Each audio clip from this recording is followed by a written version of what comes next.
Right. I think we're getting there.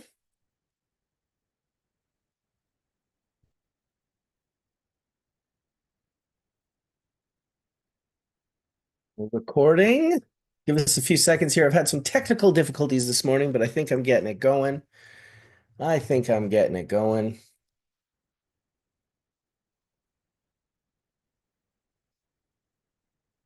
Okay. I think are we live? Are we live? Did we get there? Yes, I do believe we are live on YouTube. Wonderful. Okay. So Bingo, if you can copy and paste this into the old one that I'm not going to be getting onto.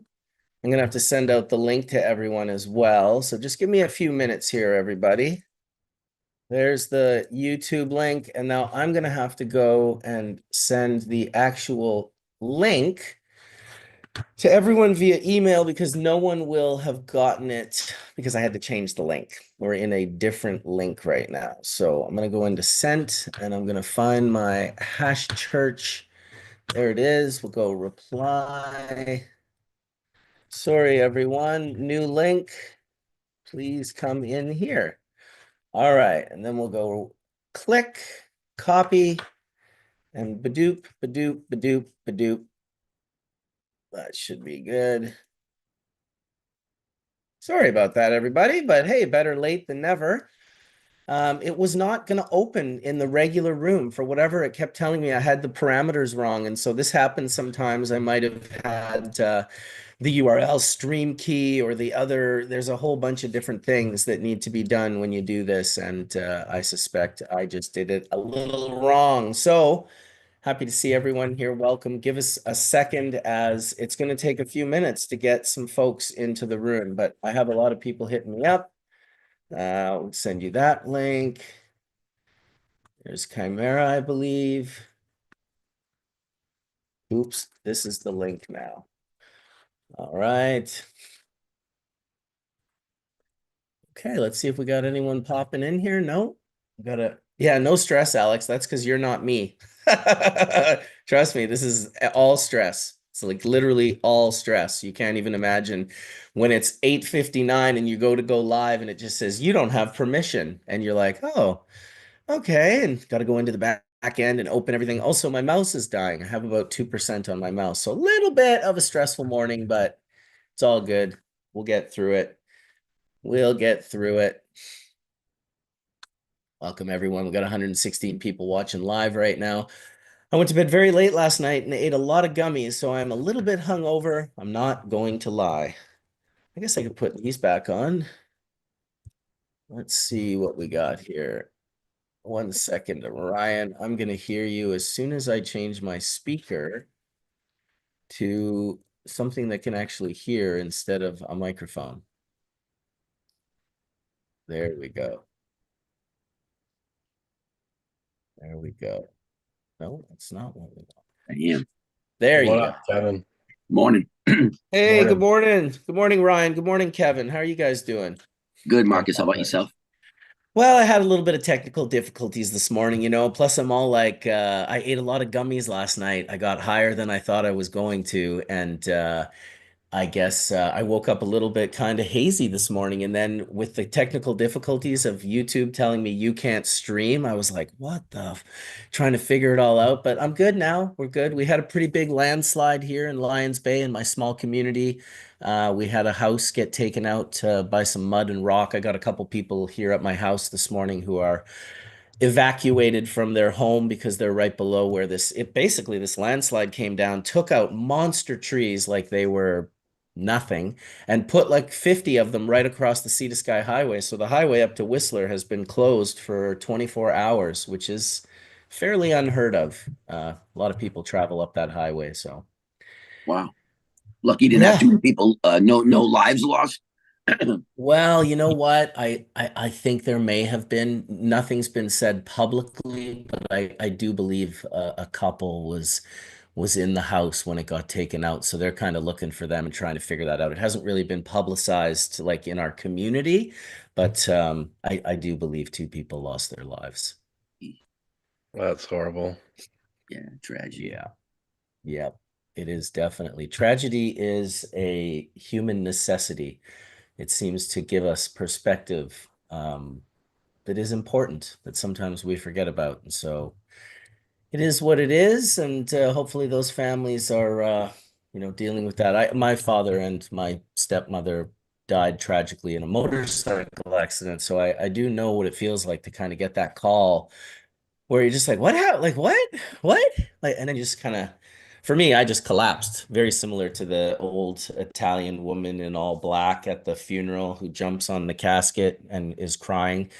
That was me at my dad's funeral. It was, I'd never really been, I'd never experienced a death like that in my life. And it was definitely not something I'd wish upon people. Yet there was a value to it for certain. And my psychedelic use immediately became the foundation of me not melting down. I kind of got the idea of why people kind of need a religion or a faith of some type, because if you don't have the psychedelic experience and you don't realize that a soul can exist outside of a body, faith would probably be a close second that I would look for to have as a foundation to not otherwise you're melting. You're straight, they're going to melt your brain when these things occur. And I know Colin's going through it right now with his father, and I know my good buddy Robert Laurie, his father just passed away the other day in hospice. So it's part of this, this intense part of life. And it's interesting that today we're going to talk about breeding because, really what we are is breeders. We breed human beings and we come and we go. And hopefully we can, be cheerful while we're here. And I'm really stoked that you guys all decided to come on today. Kevin, very happy to have you, man. You're always prolific in your speaking and everyone loves to hear what you have to say. And Ryan Lee has, done so much in the world of growing, and to not mention Skunkman Sam would be ridiculous. Another gentleman that, geez, some of the quotes you've said over the years, Sam. I mean, when when Dr. Mark was talking about the trichome work, I can't remember his name, Paul something. He's like, oh, and you're just like casually like, oh yeah, I funded all his work. Almost thought it was a joke, but of course it That wasn't. was So, Dr. Carl Wahlberg. Haley. Oh, Hillig, yeah. right. Yeah. Hillig, yes, of course. Was So Hillig at welcome Malberg's everybody. lab? Was Hillig at Malberg's lab, Sam? Absolutely correct. Yeah. Rob was there first, and then after Rob had left, Hillig showed up and needed funding for his work, and I did it. Yeah, that lab did some amazing stuff. That was at the University, Bloomington University in Indiana, I believe. Yeah, it's kind of a shame he doesn't have the tools that exist today, Yeah. but he did very good work with what he had, and besides funding the work, I also supplied a lot of the genetics that he tested when he came up with wide leaf drug, wide leaf hemp, narrow leaf drug, narrow leaf hemp, which is what I strongly believe in today. Yeah, I'd love to see that work redone because when they were doing those populations, they really looked at they were doing the isozyme analysis, but they only used like one or two individuals from each population. And I think that really limited maybe what our understanding would have been. It would really be interesting to go back and redo that work with modern techniques and look at larger samples from each population that they used.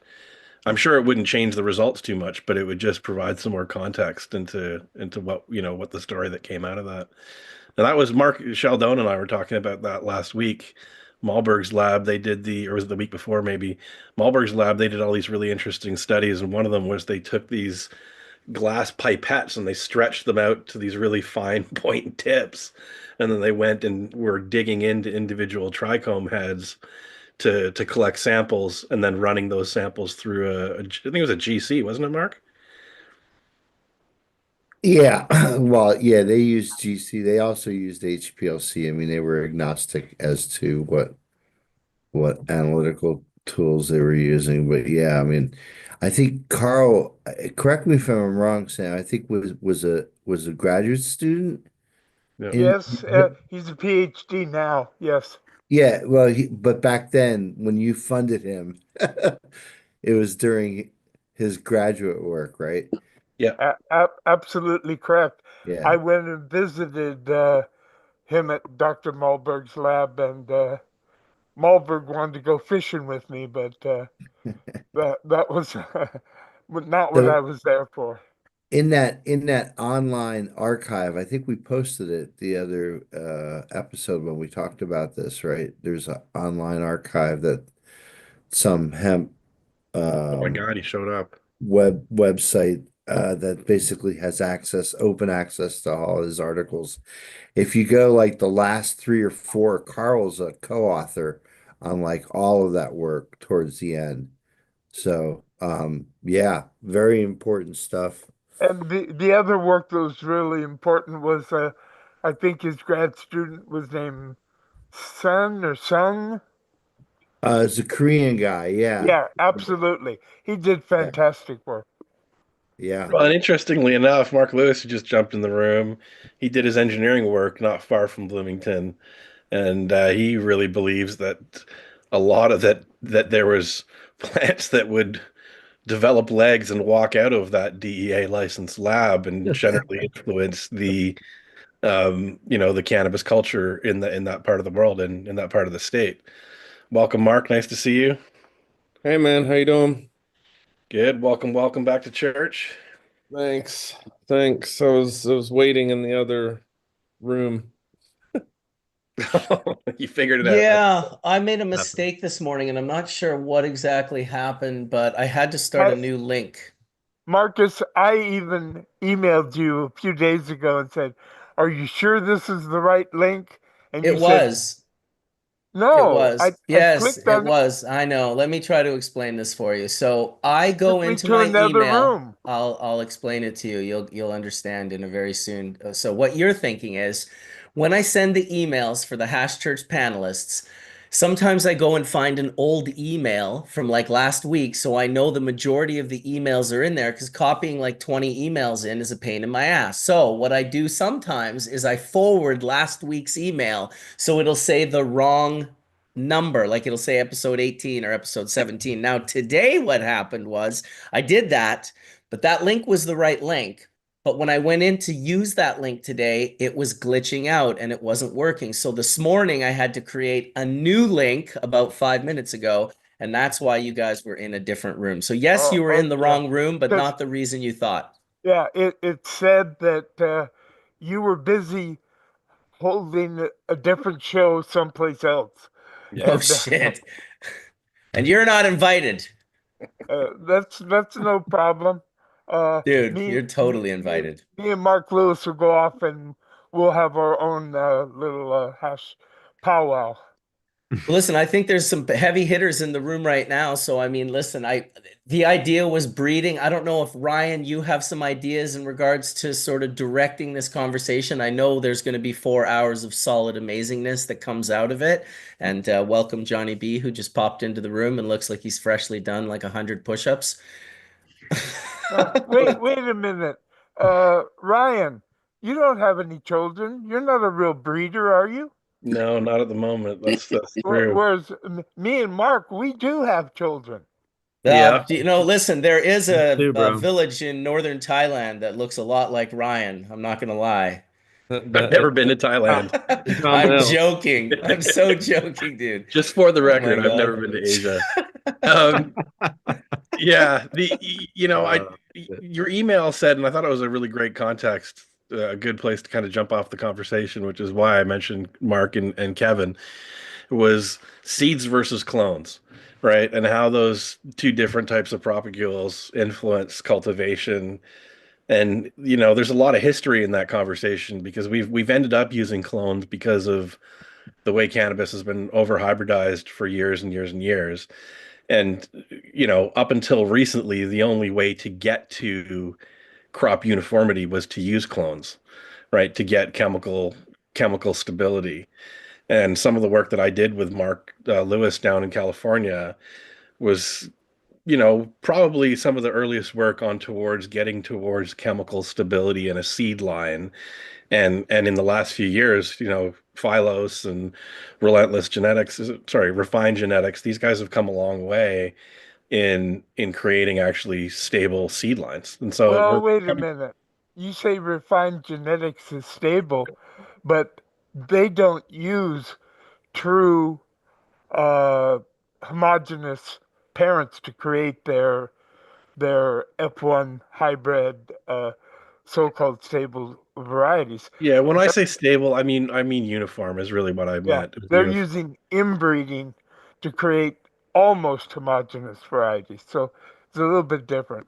Yeah, well, and that's the way that it's been typically done in corn is through inbreeding to create, either inbreds or recombinant inbreds that we then use to create F1 hybrids, right? Well, So I remember an F1 Dr. hybrid, an Dr. F1 hybrid Boakes, by definition is not stable, but yeah, it's uniform, right? Dr. Boakes Yeah. always told me, don't use inbreds. Every time you inbreed, you take away vigor, and so I'm a believer in what he said.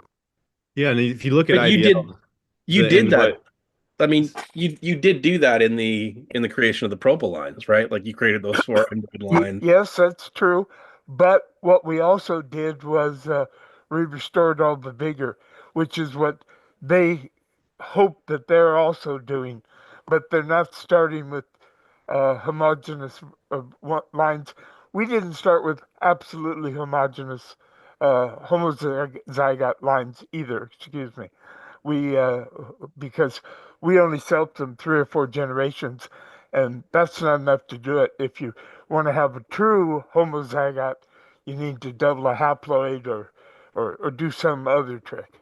Yeah, I mean, I've we're never split. seen an IBL actually from like 50,000 seed population. I've never seen an IBL. I'm just going to throw this out there for the conversation that has ever resembled anything true to form on the parent stock. I've seen IBL is a silly term that we more, use. Can't, chasing of dreams than I've ever seen in my entire career.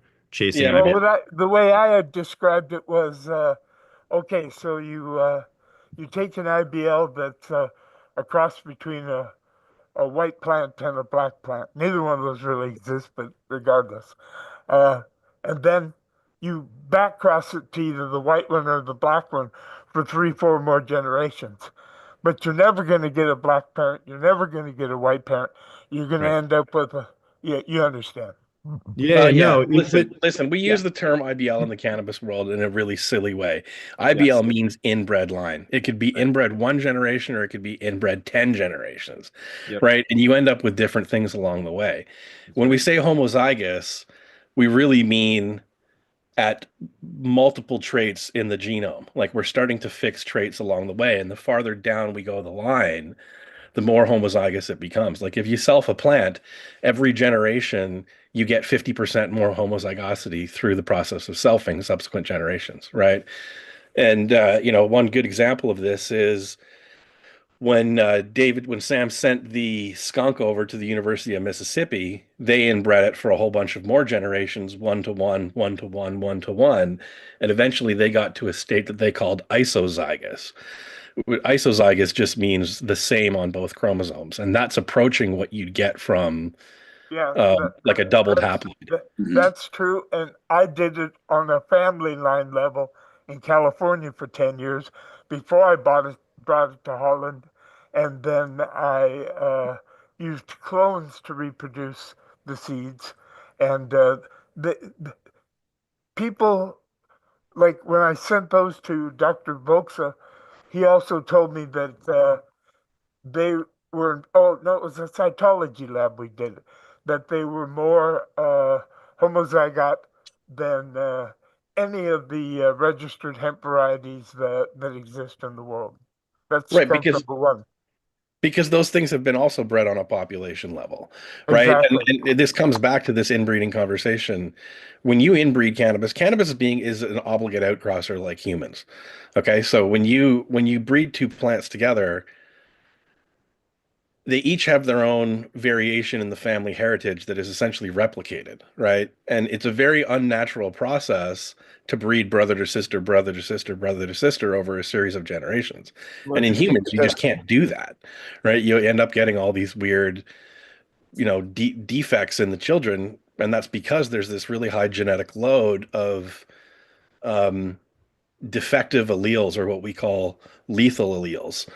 Um, and so essentially we have these built-in genetic mistakes in all of our genomes, right? And cannabis is no different. And when you start putting them into this inbreeding process that's quite unnatural to cannabis, you start uncovering all of these traits. So they start pairing up in a homozygous form, and you end up with like really bad performing plants or plants that just start getting weak, which is why Boxka would say don't inbreed, right? But it's again, it's a means to an end. If you're inbreeding with the intention to outcross at the end, that's how you can restore vigor.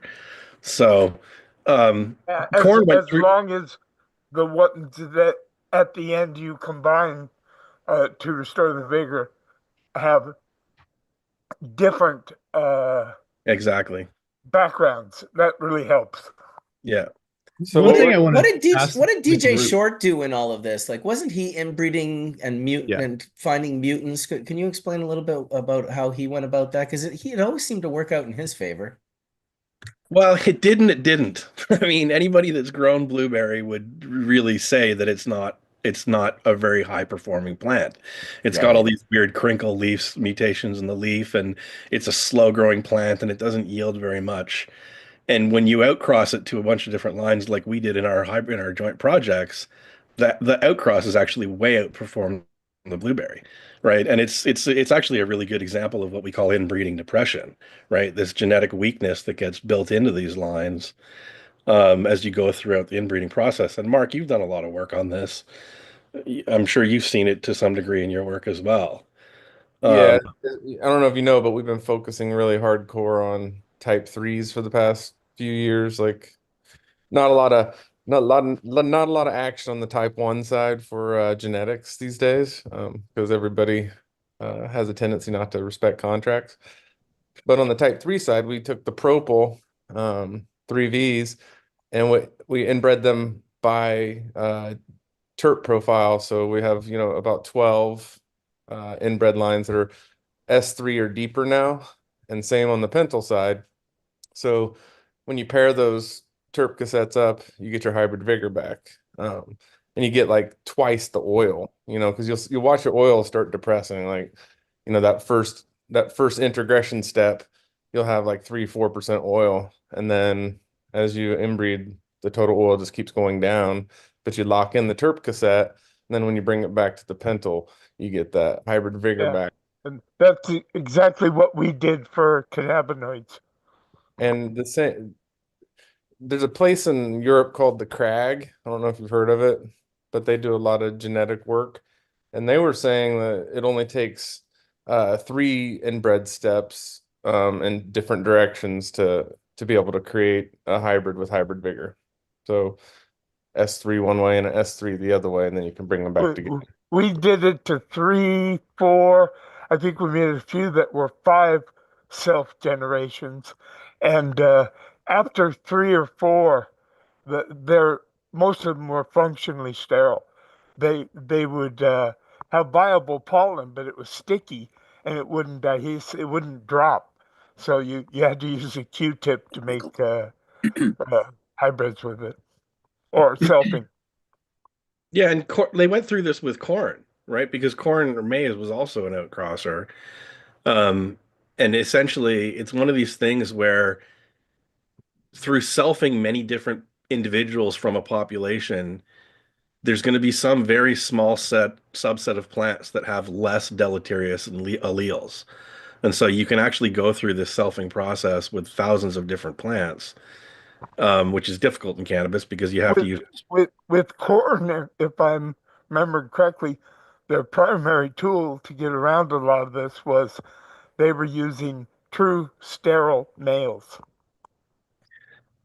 Yeah, but that had a whole bunch of consequences as well, genetic weaknesses. And when you're using sterile males like that, you're by definition outcrossing, right? No, Corn but it is a does make the breeding work fast because otherwise you have to detassel the corn. It's a lot well, of it extra. makes yeah, it makes the seed production work easier in the hybrid Yeah, for the that's what I hybrid. mean. Yeah. And it's a difficulty with cannabis, like, Arabidopsis, for example, the way that the flower morphology is, if you grow, like you can make a cross, or you can expose plants to like a mutagen, for example, like EMS or X-ray or whatever you're using, gamma ray, and you grow out all the seeds.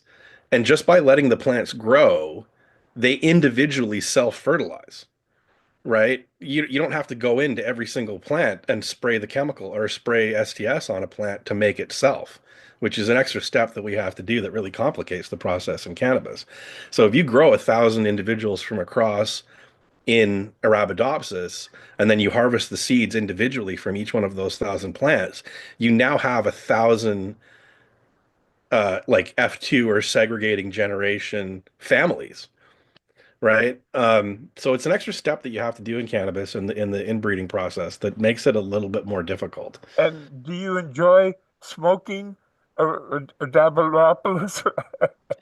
No, I don't smoke or grow those Right. plants, but they, it's just to point out the difference of the breeding system and how that breeding system affects the way that we breed. And corn, like you were saying, you've got the ears and then you've got the tassel up top, which is really the pollen donor. You can think of it that way.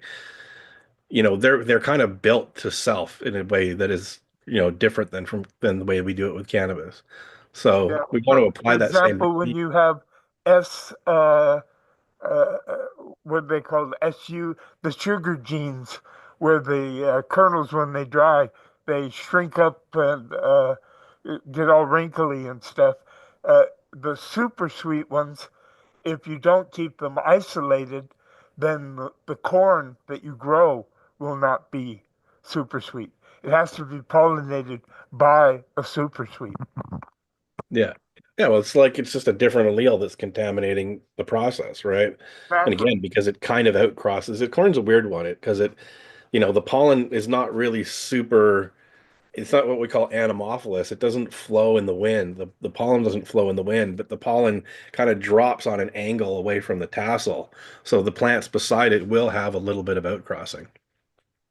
Anyway, the point that I was trying to make is that, like, it's one of these examples where, like, the only way out is through, right? Like, you have to kind of do this, like, brute force breeding approach where you screen through thousands and thousands of self individuals to find those very few plants that don't have the deleterious alleles.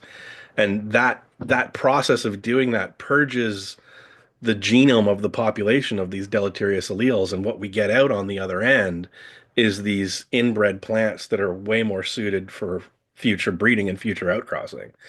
So we're getting to that point in cannabis. It's a journey, of course, as all breeding is, but Yeah, yeah, it's a journey. And the reason that we do this stuff is, like, this is not necessarily about finding new things. Like, with the way that we outcross now, and we're constantly crossing this to that and sifting, thousands of plants collectively every year, we do find a lot of new things, but we don't end up with true breeding varieties or uniform varieties for production.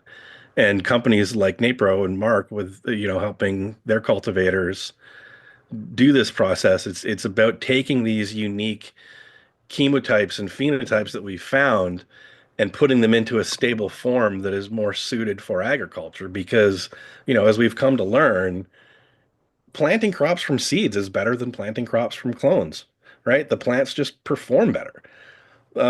That having that taproot come off the seed and the way that root formation happens is very different from how a clone roots, and how when you plug a clone, the root architecture really tends to stay along the surface of the soil. But when you plug a seed, that taproot dries down into the soil.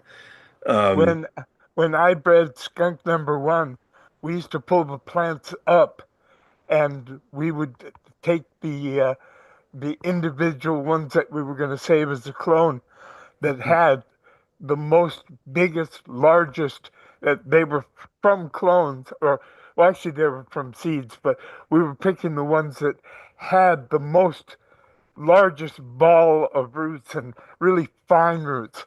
I almost think that if a clone has enough really, really fine roots, it's just as good as a big taproot.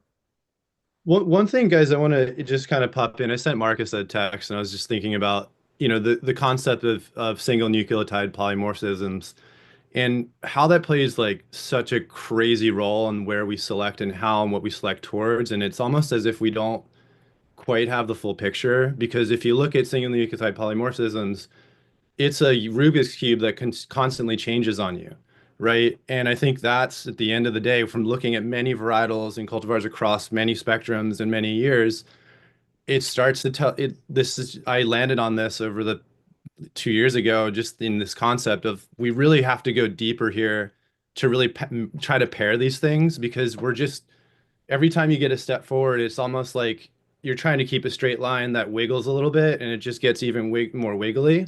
Um, so I think there's more work that needs to be done there to better understand how we can pair things in a more intentional way. Because I feel like we're still here at this place of touch, feel, smell, with a little bit of insight on the inside of what's happening, and we're starting to really understand it. But it's quite honestly, I think we've still got a ways to go.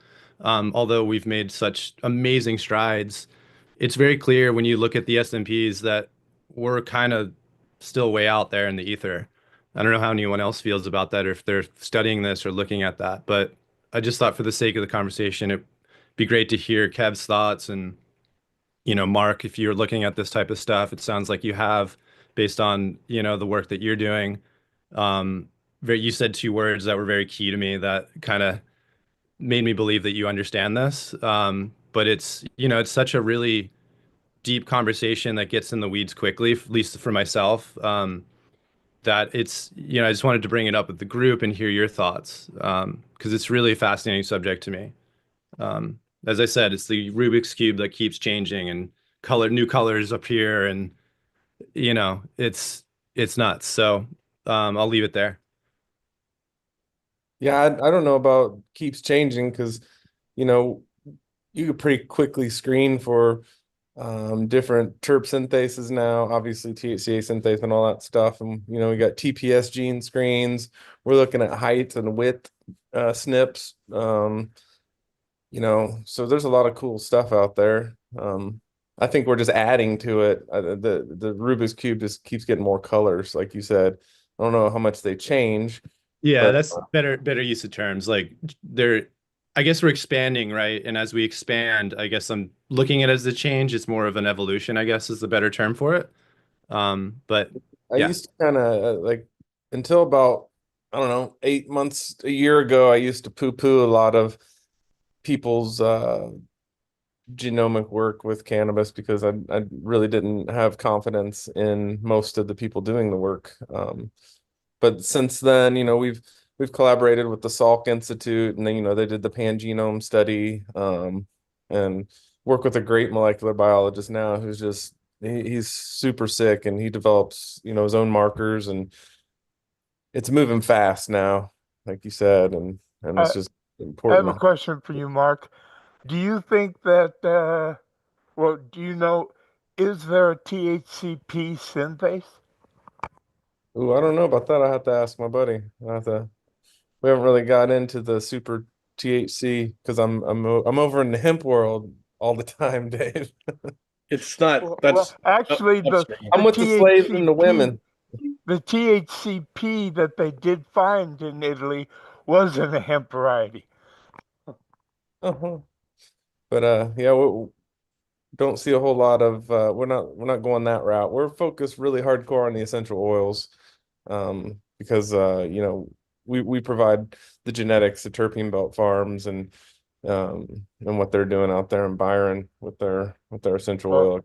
I can honestly say that we had enough trouble breeding for the cannabinoids, which was relatively straightforward and easy. But the terpenes, yeah, I mean when I tried to breed for the terpenes, it was over my head, to be honest. It's so hard compared to cannabinoid breeding.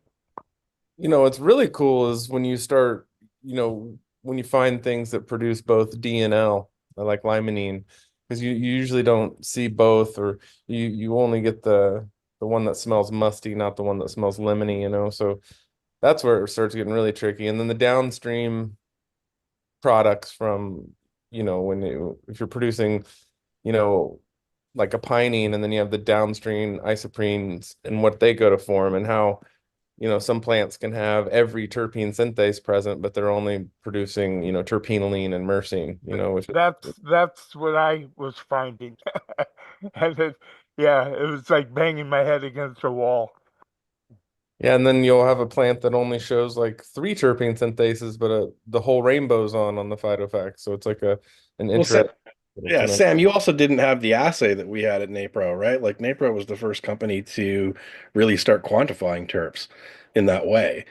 And that this was 20 years after you were doing that work, or No, 15. we were using a simple gas chromatography with so we were using GCFID, and so we could see the absolute amounts.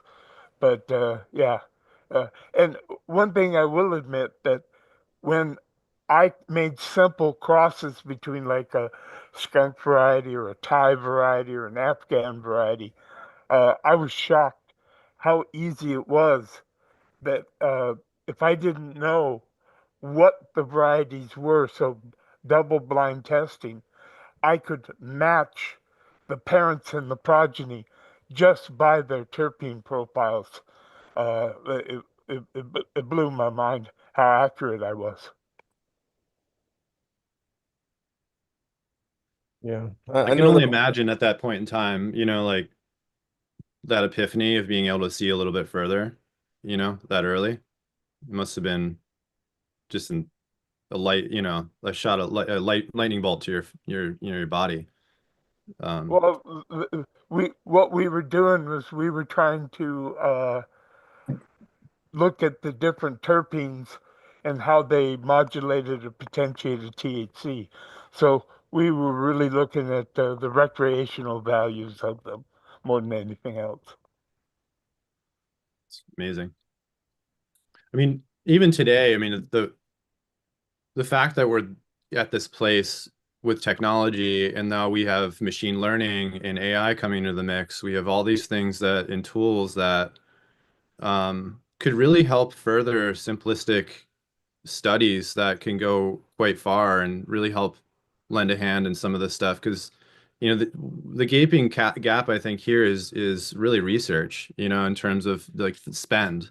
How much money is there to actually spend on a said singular thing that you're studying? And I know Mark, shout out Dr. Mark, you've done a lot of this grant work, but in terms of genomics, how do we tie all this together? Because we seemingly take these chemical constituents after the fact and then take them into a lab and then we create all these products. But I always wondered what happens if we kept it cultivar specific all the way through to a said product. And maybe that's one, like Kevin, when I first met you at Phylos years ago, we talked about LA Pure Kush for neurological disease and how, for reasons, for personal reasons for my dad and other patients that I work with, I was really, a light bulb went off, right? And I'm thinking to myself, well, if we know those things work, how do we capture that and continue to help those work for product, right? Because we have it in this one modality, but how does that continue for a patient?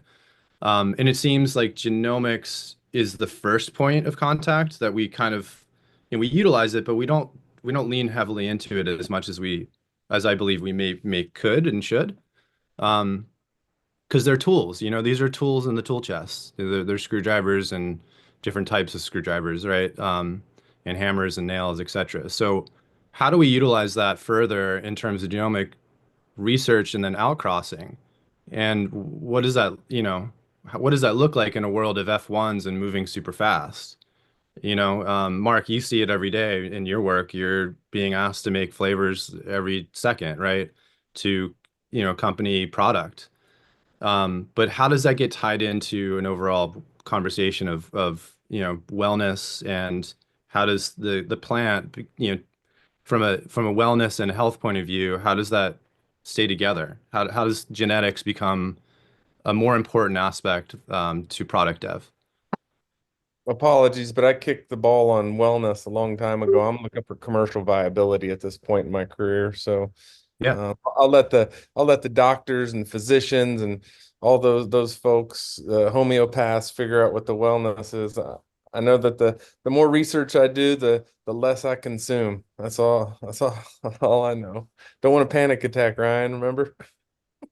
Yeah. That really became our ethos, and we were lucky to be working with folks like Ethan. But you know, everybody wants to do it all, from genetics to just like treating the patients, and that's just not the way it works. Like the plant people, we make the plants.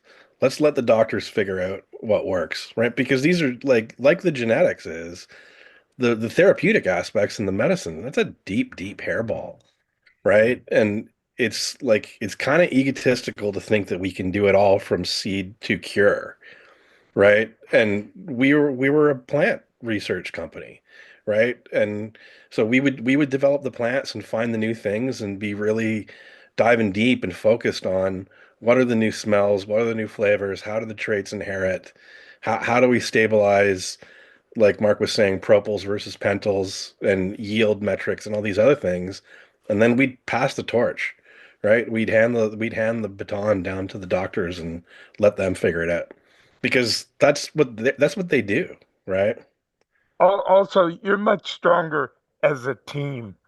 You know, like you say, you can't, each person can't do everything. And Ethan doesn't try to do plant breeding. Uh, so, yeah, as a team, we're always stronger. If I can throw something, the issue though is that the doctors don't actually have the data set because they don't have patient access. And so that's how I got involved with all these different physicians, was that from dispensary ownership, you see a population that no physician sees. And so it's really trying to record what varieties seem to be used predominantly by people with what issues. And then it starts to create clusters. And that's kind of where, like what Colin brought up with that LA Pure Kush, there was an accident. There was a patient that came in that had neurological problems, and there was no cannabis for him that was available at the store for free, right? So the compassion program was dry. But I used to always keep flour in my office in case that happened. And it was my own flour. And so I provided to him something that I consume. And he came back and said, hey, I had this profound experience consuming it. And so we tried it again to see, did it work again? And it did. And then it became this process of, can we find substitutes that are similar? And they did not work. So we said, okay, for you as a specificity, this thing works in this capacity. So once we had that, we started to say, well, maybe does it work for other individuals with the same condition? And we started to, apply it in that sense. And pretty soon we had a pretty good data set that said this product seems to have the ability to alleviate these issues specifically. And that's, I think, the issue of that plant breeders breed. And I'm not a healer. So I have no medical background. I just had this unbelievable number of people come through my hands over the course of, 18 years of dispensary operations. And it's that there's this disconnect between what the people at the store see and what doctors actually see, because they see these minority populations. And so we never get this chance to be able to say, this is the things we would like to see. And the breeders help steer these directions. Yeah. And then subsequently, we notice that these things work for individuals. Can the breeders get that and start to identify where on the loci is this trait? How do we intensify the population? Yeah, you're finding the trailheads, right? That's what it is the crossovers. You're finding the trailheads, but we're not exploring the trail. That needs to be done by the doctors and the professionals. I mean, I don't know if you know Dr. David Mieri in Israel. He did this really interesting work on CBD. They were doing CBD extracts for children with epilepsy, and they had it narrowed down again. Like the plant folks kind of narrowed it down to CBD and said, "Hey, let's give this CBD to these kids." And so they had these CBD plants over in Israel, and they were producing them and making extracts for them. And as they do, you do it in batches, right? You do it like you get flowers every harvest, and you make a batch of product. And they made an extract and they started giving it to the kids, and the kids weren't responding the way that they anticipated that they would be finding. And so David Muir, I mean, you and I talked about this on another podcast a long time ago, but it's like the level of depth of analysis that they do on these extracts is so much greater than your average cannabinoid profile in North America. And they actually broke it down way further, and they found that there was another like minor subcannabinoid that it wasn't being produced at certain seasons in these CBD plants. And when that cannabinoid was missing, the kids weren't having the same relief as they were from the CBD extract, right? So whether that acted in conjunction or it was the single cause, again, that's really up to a clinical trial to tease apart those two variables. Um, but my point is like, although we do play a role, there's so much going on a much deeper level that really takes a medicinal scientist running a clinical trial to be able to actually tease apart those variables, because we just don't have that kind of granularity in our understanding or our analysis to actually really make those conclusions, right? And I think we do end up making a lot of wrong conclusions when we try to think, hey, we can do it all. I mean, the amount of times that I've heard cannabis people say, oh, I cured this person's cancer. It's just like, man, I hate hearing that. Like, it's just like, it's so egotistical. You didn't cure shit, right? It's like you provided this person medicine, and that's really honorable. But like, let's not take the power from the plant, right? Like, it's the plant that's doing the healing. It's not us. We're just the vehicle. That's not what So makes you feel good when you're helping people either. When you want to help people, it's not, you don't need to take any. I'm also the same way, Ryan. It rubs me the wrong way when I hear people say like, "Oh, my medicine that I make has," I'm like, "Listen, people have made this shit with toxic solvents and it's still shrunken cancers out of people's bodies. So don't Right. you be taking credit. What you should take credit for is that you're using your journey to help others. That's amazing. I yeah, mean, who feels better? I don't feel better on Hash Church than when I listen to Wade talk about giving medicine to catastrophically ill children with Forrest. And he's crying when he's saying it because he can't even say it without crying. And he's not taking credit. He's saying, I feel blessed to be in this situation, to be able to share this with these children. And I think that's what people are missing when they try to take credit for, oh, my salve is the one. If you put it on your skin, it'll cure your skin cancer or whatnot. I've had many experiences. I have to admit, similar to Kevin, so many people have come to me over the years in regards to, looking how cannabis can be used as a medicine for them. And I remember one time, in fact, Allison Gordon and MJ Dakota invited me out to Toronto, and I spoke at this event called Rethink Breast Cancer. And of course, I'm not a doctor. Obviously, I'm not. I have no. I'm on the panel with all doctors, and there's like four of them, and the entire audience are women in like stage 3 and 4 of breast cancer. So most of them had bald heads. They had the little material over their heads covering their heads, and they were sunken eyes, and you could, it was heavy. It was really fucking heavy.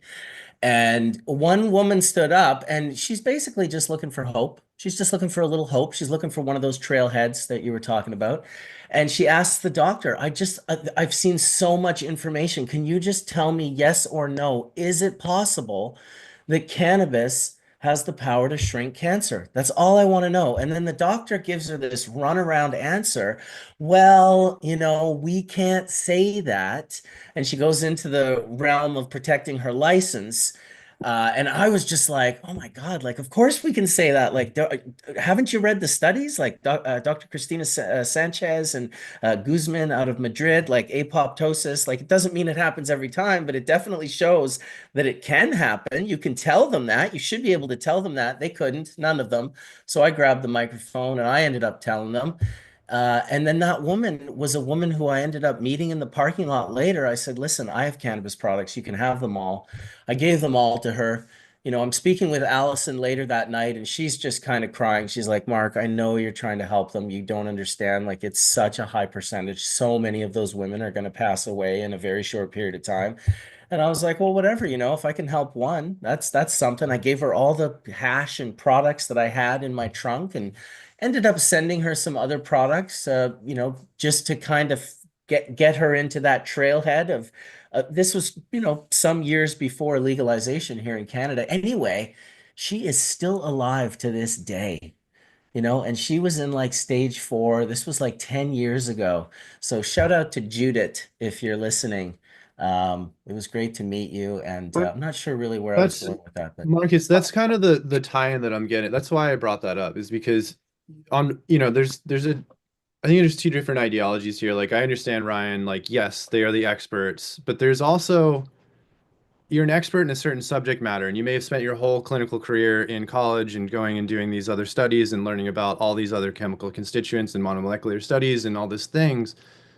But then you get this Rubik's Cube put in front of you that has all these different touch points, and you have to not relearn, but you have to adapt these new chemical profiles to all of the pharmacology that you've learned. And I think there's only a few still to this day that have the maturity to not let the ego get in the way in terms of what, Marcus kind of touched on. Well, I can't risk my career over telling this person about this, these helpful things.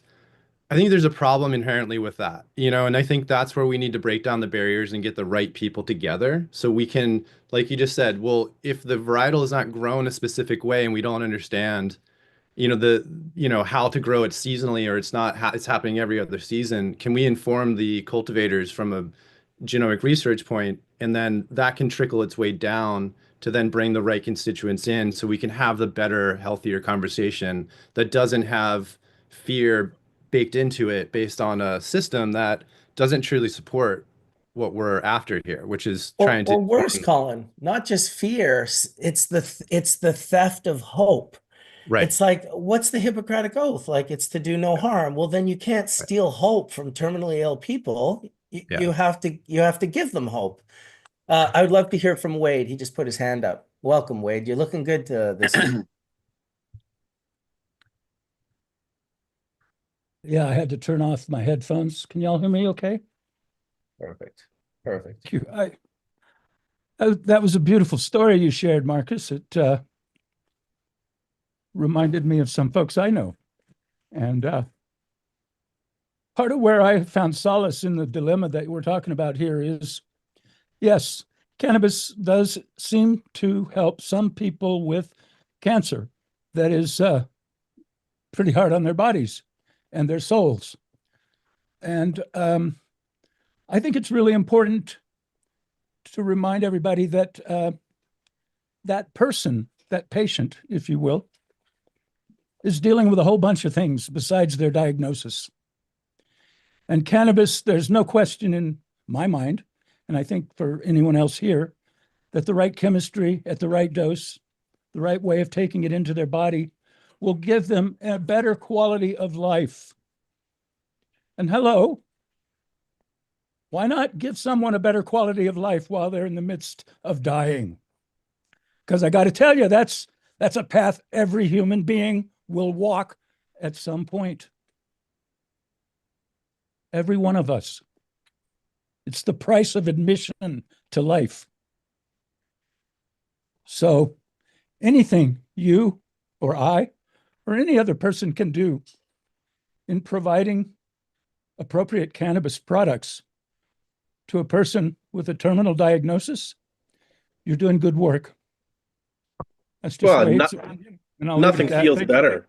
Nothing feels better than helping someone on their journey, and I've done a lot of that throughout the years. Many people. uh, Um, when people call me up and they say, "Hey, I need something for my friend," you just give it to them, right? Like you give them whatever you have, and you do it willingly. And there's honestly, it feels way better than selling pounds or getting a big paycheck. Like there's nothing like it on the planet. It was going on a couple of weeks ago about being of service to other people. It's one of the real gifts that we get to have in this industry, is to make other people's lives better. years ago, I was up at the Groningen Drug Center for Research, and I went to the hospital there um, because my wife was getting a liver transplant at the time, and I ran into a well, she wasn't a young lady, but a middle-aged lady who she saw me and understood that I was there working with cannabis, and she says, "Can you get me some cannabis?" Because she was uh, she was dying of pancreatic cancer, which is not only really, really difficult to beat, but it's one of the most painful deaths that can you can go through. And so, I mean, my company, we're breeding all these unique varieties of cannabis and everything. And what I did was I found her some cannabis the next day or two. I brought it to her, and a few days later I saw her, and she just says, "Oh, I want to thank you." I says, "Well, it's not going to be a cure." And she goes, "Yes, but what it does is it lifts my pain, me above the pain. So I don't have the pain, just driving me down." And so she was able to, you know, uh, lift her spirits above the pain. And we as a company, we never dealt with patients that much. We were a medical research and development company, but what our end goal was to, because this was uh, in the early 90s, was to bring cannabis back into Western medicine because it was not there at that time. And I think we were very successful at that, which helped a lot of patients further down the line. Absolutely. I would add that, this sort of conversation about, the cannabis people trying to, turn people on and to get them the information. And then doctors, obviously, it would be great if scientists and doctors were able to travel deeper down those rabbit holes and do studies. There's such an important factor. And I remember it when it was, I think it was uh, Colton's mom, Wendy, who was on here. And I was like, what do you think of this? Like, kind of all these, alternative folks and hippies and trippers and freaks, the ones of us that have been, holding this plant. And she just so honestly was like, oh my goodness, I love and pray for all of them. Like they were the keepers of this plant that brought it through prohibition so that when Colton got sick, he could access it to it. And I just thought, what a powerful statement that it's just people like us who absolutely love cannabis and we go super deep down this rabbit hole, whether it's through breeding or growing or processing or whatever it is. We get together, we talk about it for hours on end. And it does seem that there is a correlation for those of us that find the best products we can, the best, hashes and cultivars and all of these things. It correlates to the fact that we also end up being the people that give those products to anyone we bump into who we find out is sick or so-and-so's mom or uncle or cousin, whatever it is, you find that product for them right away. And you give them the product that is your product. It's the stuff that is your head stash. There's something very correlated between a super head's head stash and a medical patient. There's no better product because when you try to, grow mediocre flower like they did in Mississippi, and not really acknowledge that it's a medicine. It seems like the groups that are trying to produce medical cannabis, or at least that have tried to produce medical cannabis over the years, have just been missing a component. And I don't know if that's, a high level of volatile organic compounds or if it's somehow the component of love. I want to say something, but before I jump on it, Ryan had brought up the seasonality of specific metabolite compounds being created in cannabis, resulting in different CBD delivery and efficacy for the kids. I just learned that applies to tea. That I went to high tea last night that Nick T had put on, and there was a group that work in China doing tea harvest, and he was talking about that the Chinese had noticed over millennia that the tea that they harvest in certain times of the year imparts specific effects that match that. So spring tea is more energizing, fall tea more relaxing. And it was just interesting to me because, if you don't have to be a scientist. If you have 2,000 years, you are a scientist. You're able to look at 2,000 years of combined information. And it was just so interesting because it applies to, when Ryan brought it up with cannabis, I was like, whoa, what an interesting thing that so many plants have that seasonality of production. But with medical cannabis, because I had no background in medicine and I had no background in holistic healing, what I learned from when I was in the military, doing the work in the military, when people are terrified, if you're not, they calm down. And so the people that came into my life that were in medical cannabis, they were receiving good product. But what I think they received was a minute level of support that they didn't feel they received from the medical system. So the medical system, by virtue of the fact that those people have to disconnect from the patient in order to be objective, we who aren't in the medical system don't know how to disconnect. And so our involvement and engagement with them was, here's product, but here's also friendship. Here's emotional support. If you need access into anything we have, you can get at it, because if we can only get 5% increase in the quality of your existence, that's a big damn deal.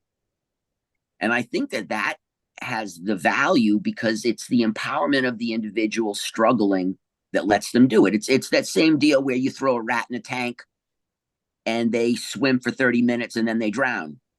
But if you pull them out of the water before they drown and you put them in a tank, they can swim for 2 days, because what they've developed now is belief. They believe that if they struggle long enough, they'll make it.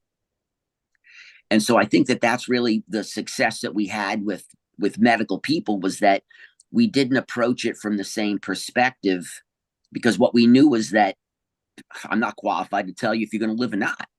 But what I know is I can tell you that we're not going to abandon you in your struggle. And cannabis is this conduit that creates that connection between the people who support and the people who need the support. And so I think that that's really, when you look at like the history of medical cannabis in the Bay Area, a lot of the product that was being given to the medical people was basically commercial pot, because they were giving it away. It wasn't ultra high level cannabis that they were receiving. It was the fact that they were receiving cannabis, which stimulated a response, and they were receiving support, which keeps the human element healthy. And that's, what Wade had said, the duality of it, where you're providing and you're also supporting. I think that that's like an intangible that you can't measure. And I think that that's what makes holistic medicine with cannabis so powerful, and it makes it so difficult for the doctors to understand, because they only provide the support through the medicine. They don't provide it through the human. I just wanted to mention too, I think it was Marcus that was talking about the cannabis being grown at Mississippi State. 2 points. Number one is Dr. Osole believed in medical cannabis, absolutely. Point number two was that they were given a contract by the NIDA, and they had to fulfill their contract. The NID wanted XYZ amount of cannabis of a certain variety with certain potency and blah, blah, blah. So it wasn't up to Dr. Sole to decide what to give them. It was, by contract. He personally developed a THC suppository, and he tested it on himself, and he believed in it. He knew it worked, and I think he really did want to do a better job, but it was beyond what he was contracted to do. You're working for the federal government. You're kind of narrow focus, especially during the drug war. Any information that contradicted the agenda was basically buried. Yeah, I was going to ask, is there a lot of research that has had a predetermined, and Sam, maybe you know this or maybe you don't, that have had a predetermined ask before it began? Because we all know that in the corporate world, that happens all the time.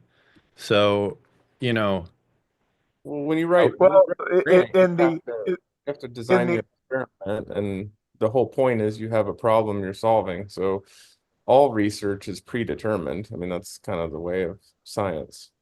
yeah, but well, I'm saying what I'm getting at is like, hey guys, like do this research, but we need to tell the general public a narrative over here. well, Like that kind of stuff. More of a dark control um than that, Mark Lewis. what the Not NIDA was doing basically in the early years was they were not allowing or funding any research that was going to help medical patients.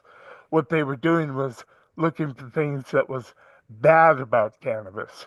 right. Uh, That's my question really, yeah, is that and that's absolutely was the truth okay. until it what really changed it was when it started being used by a lot of patients and also when different funding of the research started coming along besides the NIDA. And also, I think I've said this before, but Dr. Abrams at the in San Francisco, who was doing work with smoked cannabis for AIDS patients to help them stimulate appetite and things like that. He applied 3 or 4 times and was knocked back by the NIDA. They wouldn't let him do the work.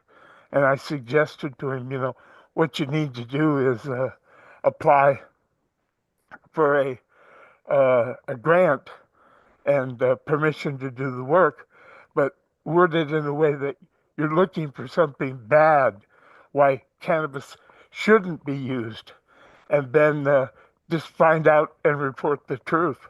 And that's what he did. And he was funded, and he did get the grant, and he didn't find anything bad about cannabis, but he was able to report that it really helped AIDS patients a lot, stimulating their appetite, and it wasn't causing problems.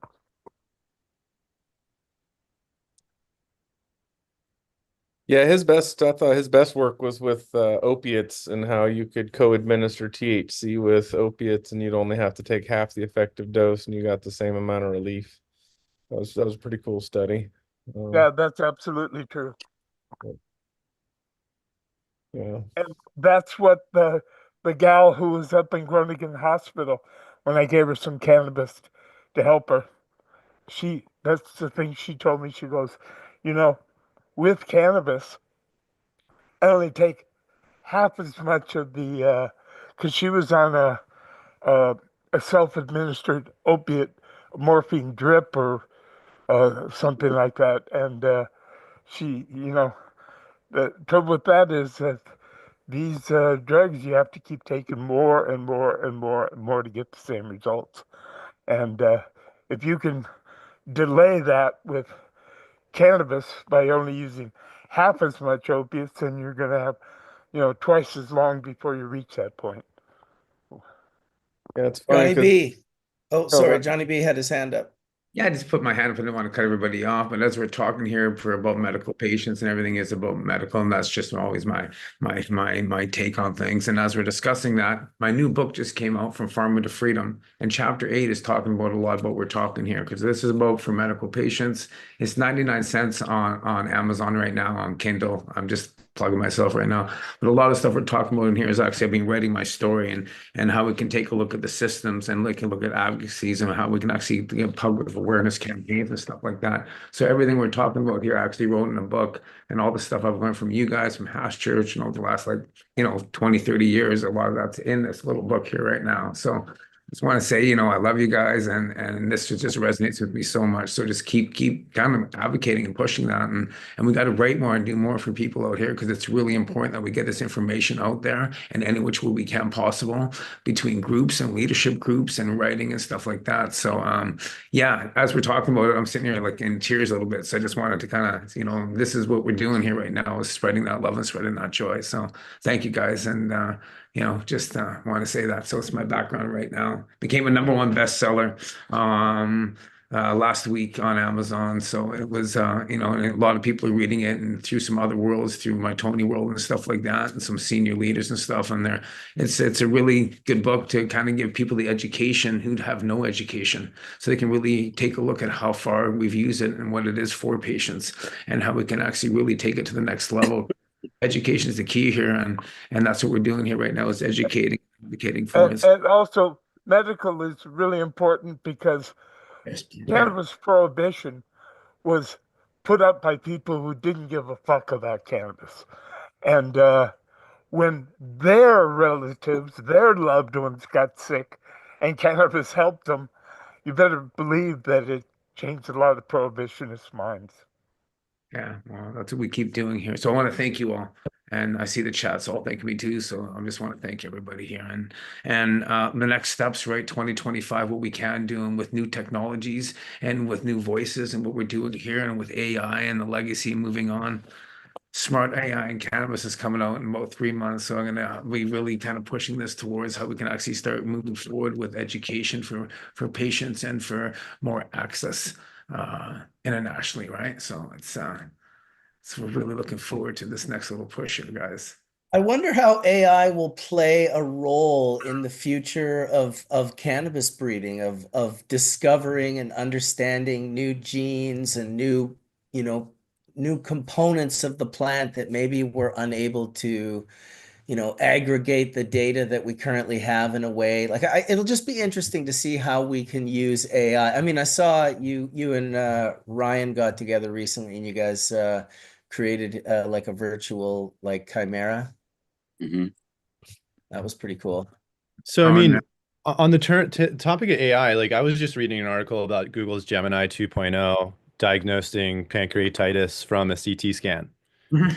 That's the kind of stuff I'm talking about in terms of the future and how we utilize things. Specifically the work that you're doing, Mark Lewis. I mean, you know, it's just another paintbrush in the, you know, the tool chest, you know? Oh yeah, and Um, all of our collaborative agreements, I always put in there that they're not allowed to use our data sets for their AI models they build because yeah, no, it's smart. Protect yourself, gotta be right? ahead of But the game. but utilize it for yourself and how to further your own research, you know, is really what I'm getting at. And, And the you know, archive of data that we have, Ryan knows it's massive, and we could just you that way you could see inheritance patterns that I couldn't see previously, you know, but the yep. AI can definitely see it. It's just it's a complicated thing. We need some massive injections of capital. Yeah, I said it before, man. I'll say it again. We're massively underfunded for the concepts and ideas that I know a lot of you all here have. And to further those things, it's going to take dollars, right? And as I get older, it's only being ringing me truer and truer. And And you're I'm like, gonna oh, say something. I want to solve here, solve this problem. Well, what's it cost to solve it? I This got might brought sound into an AI project that was out of Germany that was Mhm. interesting, and it was the problem that they have with using AI in cannabis, which is why I got brought in, was they don't know what questions to ask. And so here's the what bottom line with the AI is, what's the prompt Right. and what is it we're trying to actually do? And so I got brought in, but it was amazing because if I can remember what it was like, if you're doing conventional breeding, you know, you're able to say make 1,100 decisions. And if you're using marker assisted, you can go up to 100,000 decisions. But if you're working with AI, it sends you into the 100 million. Yeah. So it was this exponential increase. And so I got together with the AI team out of Germany, and then a team of, they were pretty much like agronomic breeders of, you know, corn, wheat, but brilliant guys. And so I got brought in to help take a look at the questions you would ask and where was the need. Like, what do we need in the world of cannabis? And not that I'm, you know, omnipotent on the need of everyone, but I can say, hey, these are some of the places where we're definitely falling short. And what it came down to was using the AI allows you to see relationship patterns that we as humans otherwise couldn't see, because we can't look at that much data simultaneously and see the pattern.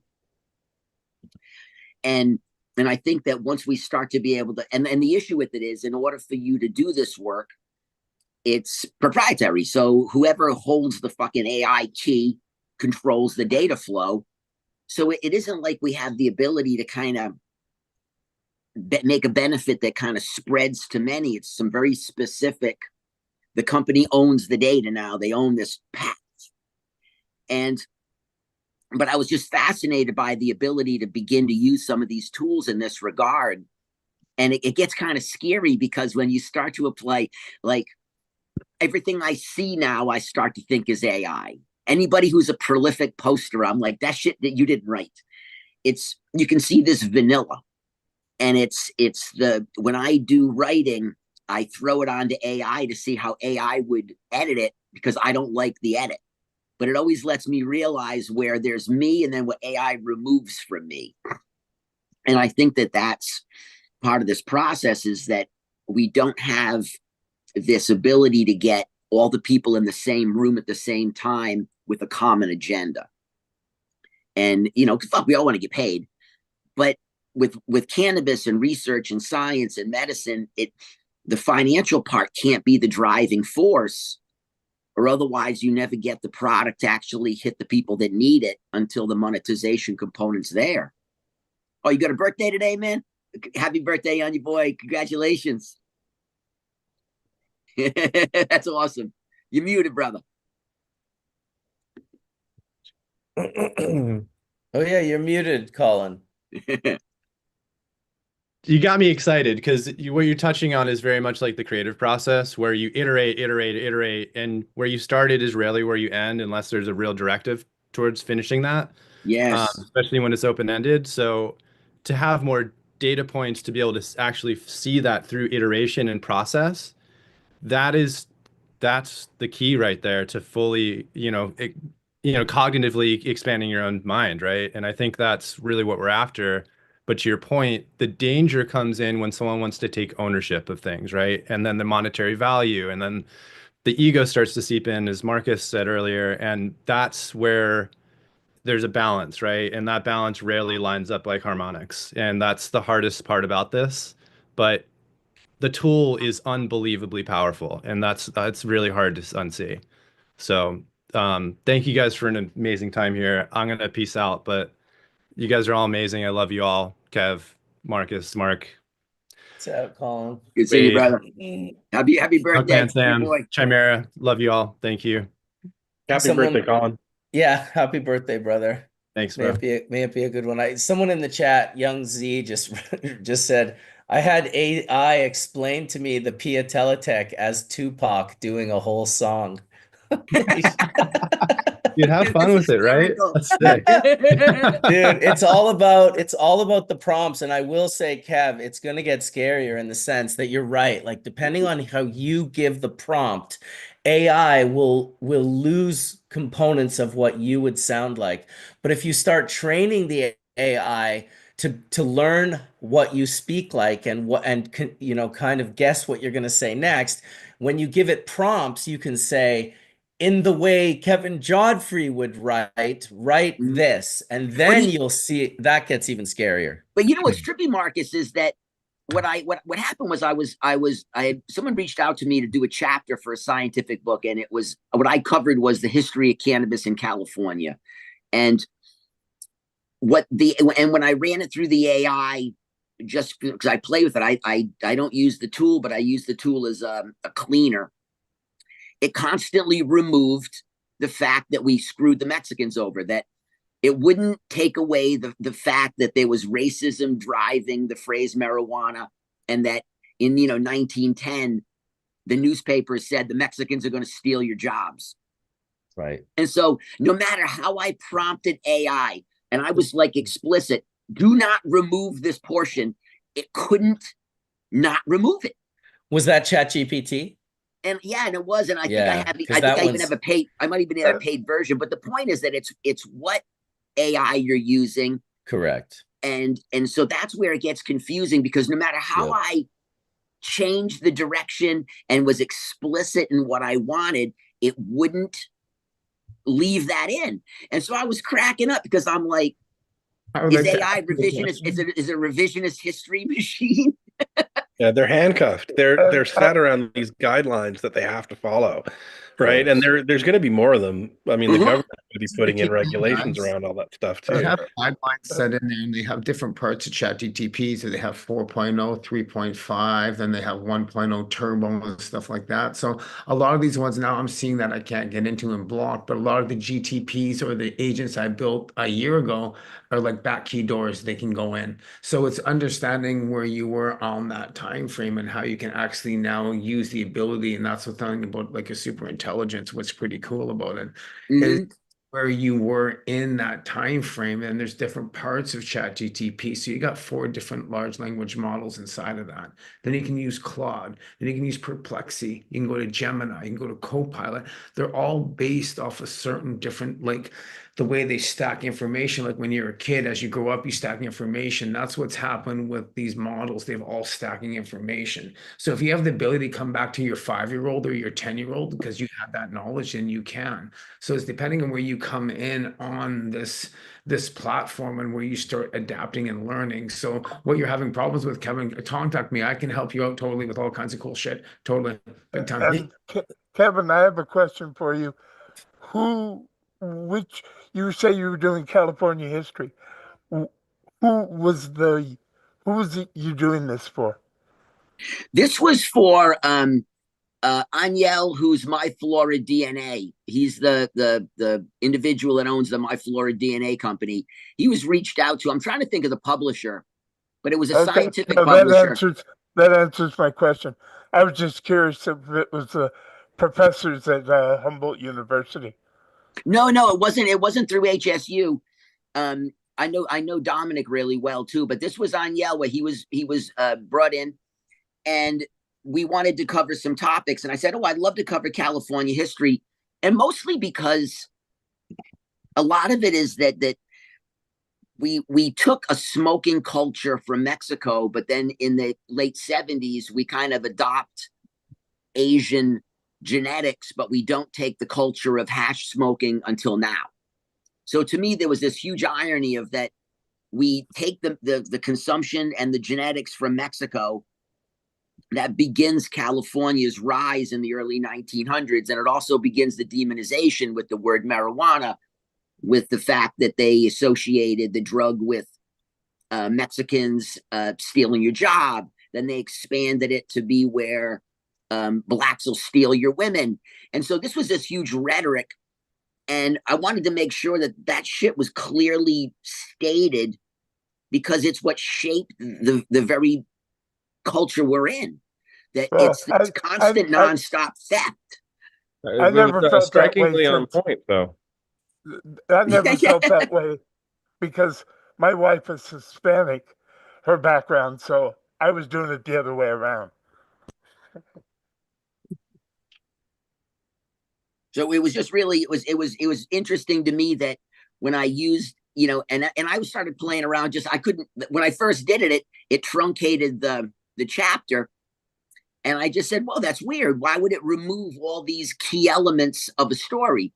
So I started playing with the prompts, and no matter how I prompted it, no matter what I said, no matter what I did, it wouldn't allow me to cover some of that dirty history. And I think that the mainstream people, so many of them don't understand the demonization process. And I think for a lot of Americans, they have a very hard time accepting it because you drank the American Kool. And I was in the military. I'm American. It's that I can accept what we did right and wrong. And with the drug war, that demonization was so complete, but it was so woven into racism. And California was this hotbed of it. And when you look at the 2024 headlines in the newspaper saying the Mexicans are stealing your jobs, and then you go back to a 1910 newspaper and it says in the headline, Mexicans are stealing your jobs, there was just this irony that I couldn't not cover. That the history of herb was stolen culture, stolen genetics, and no reciprocity in the process for so much and so many. Hey, when I first popped on, Ryan was talking about IU Bloomington for some reason. And then we skipped to the waiting room question. I was just curious what you guys were talking about. because it is true. Those genetics did come out of there. That's where a lot of my seed and clone collection started in the 90s. So, and they came from Dave or McPartland back in that day, the 157 seed accessions. And there was this one cultivar that we got that, and I just want to use this time to ask, see if anyone remembers what it was. And it was almost brown with orange hairs, and it was super sedative, and they called it the Black African. And I still remember, dude, his name was Ross. He's a hippie dude, and like that was the first time I saw a food saver. Like they bring the kind bud out in the food saver, and we had the 35 millimeter film case. This was like 92. And I was wondering if Sam remembers what that cultivar was. No, to be honest, but you got to remember, I left California in '85. So, was it around before '85? No, it was a part of the seed collection that was sent to IU Bloomington to get chemotaxonomically Allegedly. Okay. Well, Allegedly. I did via John supply. McPartland. Okay. Well, I No, but John supplied McPartland that didn't have anything to do with those seeds. You He said talking that about he Carl helped. Hillig, yes? Yeah, Carl Hill. Yeah, Hill Malberg. Okay. Yeah, because I supplied the majority of the genetics for Carl's studies in the beginning, really a lot of them. And I got them either collecting them myself. A few of them I got from friends who had landrace genetics because we really wanted to test landrace genetics. Carl did, not polyhybrids, because the polyhybrids wouldn't answer the questions. Yeah, what I was saying in that, Mark, was that those plants, like when Hillig did all that work, if you go back and you read the papers, they looked at all these different populations, but the ends were really low, right? Like they looked at like one or two plants from every accession. So it's not like they were doing population studies. Right. And I know you say that those plants came out of there, but I mean they really are. That's like allegedly came from there. There's just Oh no. no, I'm 110%, dude. Like my old hookup's roommate worked in the greenhouses, and that's where like a lot of the clones in that area came from. They were pulling them off those plants. Yeah, maybe. I don't know. We've had this conversation before. I mean, that was the other DEA lab, right? The other DEA grow along with UMISS, and like Well, it's it not like wasn't they were just really a letting everybody in and DEA. out of there with plants. It wasn't really a DEA grow. It was just licensed by That's what I the mean. It was a license. It was one of the two yeah. licensed facilities in the country. But you got to remember that everybody said, what was it, G13 or G11? I forget. G13 came Exactly. from Mississippi University. Well, Right. that was my first question when I was there in Dr. O'Sully's office. I said, "So, did you ever grow a plant called G13?" And he said, "No." He looked through his records. He never grew a plant called G13. So, That's the biggest myth there ever was, right? G13, because I've smoked the cannabis that comes from the University of Mississippi, and it came in around what, 4 to 5%. But I did talk to Suman this year when I was at the USDA, and he swears to me that he has a 22% cultivar in the ground right now. And I was like, I don't well, believe. no. When I was there, uh, Dr. O'Sully showed me some work they were doing at the university, and it was 25, 30% THC. But it was not being grown in quantity to fulfill a contract. He was just experimenting. I also sent him some skunk number one seeds. So I know he grew skunk number one. And like you said, somebody mentioned that they inbred several generations for the work I think he was doing with George Weeble. Yeah, I was talking with Suman, and I was telling him on how I had tested his samples back in 2009 and how it failed molds and mildews. And he was like, really? Oh, hmm. Yeah, it doesn't surprise me. We Maybe had our own Bedro can, Mark. we had our All own right. mythical story up here in Canada, and it was the chemo, the UBC chemo. We had I'd heard it called wheelchair weed. I'd heard it called the chemo, and it was like it was in the early 90s that a friend of mine, his story was that his auntie was getting it. She was part of this study and she had cancer and she was getting it. And it was like, it was always very wet, like it just hadn't been dried properly. Like someone was like almost stealing this weed. And it was just like very dark and red.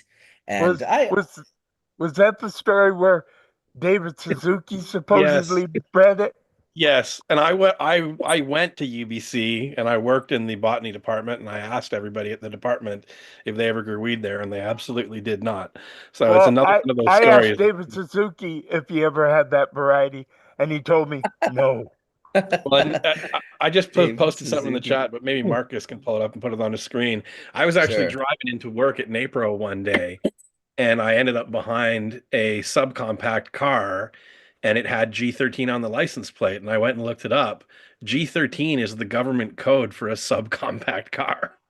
So, and it has G13 right on the license plate. It's the first part of the code on the license plate. Mark can pull it up. There's actually pictures on the internet if you search it. But But my yeah, there it favorite is right license there. plate is the one that Todd McCormick has, THC Maven, a California license plate for his car.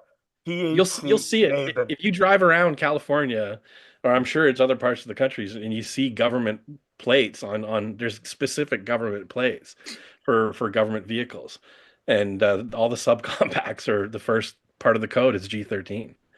So Hmm. this is again some stoner myth that's been bastardized and turned into stoner lore. It's just neat that there's so much stoner lore, you got to think that there's a lot of it too, with Well, so many we different called it smoking cultivars. circle lore, right? Because it's what we would share in our smoking circles as we would go out back in the 90s and, when we were doing the early activism for what we were doing. Yeah, that's what people were doing. They were Well, congregating I can, sociologically in their circles and then going to their other circles and spreading that information, misinformation accordingly, amoeba-like.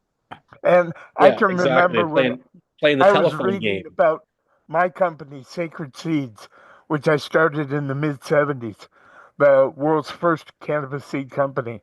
And it was a whole story about how it had started in the late, in the after the Second World War in the 1940s. And it was a group of cannabis growers who started this company. And uh, you know, it was a West Coast seed collective, and none of this was true. I started it. It was my company. I named it, and it wasn't until the mid '70s. But yeah, I mean, the story was entertaining because people didn't know the truth, so they just made shit up. Well, Dude, people love stories. man, do Look they at ever. Look at Lowell out of California, right? Lowell was just folded up under the State House implosion, but Lowell, originally they came out with this identifier that it was connected to this man named Bull Lowell, and Bull Lowell was some renegade hemp farmer who fought the government in the 20s, and he had been involved all these years, and that whole shit was manufactured, right? And so it was incredible because it becomes this, people start literally, worshiping Bull Lowell as this character, and it's almost like saying Paul Bunyan was real. And so we're creating myths and then making them real, and then people are taking that shit to heart like it really existed. What? The Listen, Blue I Eyes don't wasn't want to real create. either? What? I don't You want know to what I'm create the saying? impression. It was a great story, though. They stole the shit out of it. And then the problem was, they go through all the other issues. But at the end of that operation, some friends of mine were running the gardens and were just doing some incredible work. So, the quality of what they produced turned around dramatically. And Yeah, but their damage was done with their early. cafe, right? Their cafe Well, where they had the herpes herpes outbreak, cafe. which is kind of a problem. Yeah, know? but that didn't mess them up financially as much as the fact that it was It the same with ruins the all these. reputation, though. That was where the Bull Lowell story imploded. Well, that's where people did further digging and found out it was Yes, and found that none of that was when real. everybody's like, It was oh, all this is a diversion. whole. They had a smoke lounge, and they didn't clean the pipes effectively, and someone came in with oral herpes and contaminated the pipes, and then an entire battery of people that came in after contracted herpes, mouth herpes, from that situation, because that was the only common factor that all these people had. And so, let's remind people, cleaning pipes is a very important thing. And when we used to have an on-site dispensary where people could use, one of the main things you always had to do was alcohol and majorly clean your pipes. So it's okay if you're going to use, but do not forget, cleanliness is fucking important so you don't get problems like this. Because imagine you were just going to a cannabis cafe and you come out with a smack of herpes. Yeah, that was bad. It wasn't just one, you know. Oh no, it was many. It was many. It was only on one instance though. It was they made a mistake that was it only takes one. Yeah, but it brought the story to light, and I was cracking up because it just we live in there's the truth, and then there's the truth that we all see. And so when you tell the story of the truth that you saw, not necessarily the fucking truth. Right. Right. And that's cannabis to me. Cannabis is. Are you telling me that Josh D didn't invent OG Kush? Listen, I just want to say I'm too, telling you, if you want to find the truth, don't pick up your truth on the internet. No, you create your own truth. And unless I was in the room with you, I just try to always put some benefit of the doubt so that way I don't get so much into dogma. And the problem is that we don't even know we have dogma because we're shit. If you're American, you're American. And when you leave the country and then you have people from other countries speak to you about how they perceive Americans, you're in hysterics because we're like a fucking cartoon character. So to me, you always have to leave some doubt of any story. But what I know in cannabis is because it had to live in the shadows, the sexier the story, the more the polish that went on it, the further we got away from anything fucking authentic. And it hurts people's feelings when you kind of deconstruct the myths. The story's better. The myth's not fucking needed. That's the thing is herb is so unbelievably sophisticated. It doesn't need a supporting cast. It doesn't need any hype. Yeah, but you've seen it a million times. It's like there's so many people in this industry that want to put themselves in the center of the story, right? They want to be the main character. It's validation, and they don't understand. It's like people that are panicking about the IG shit being dropped, right?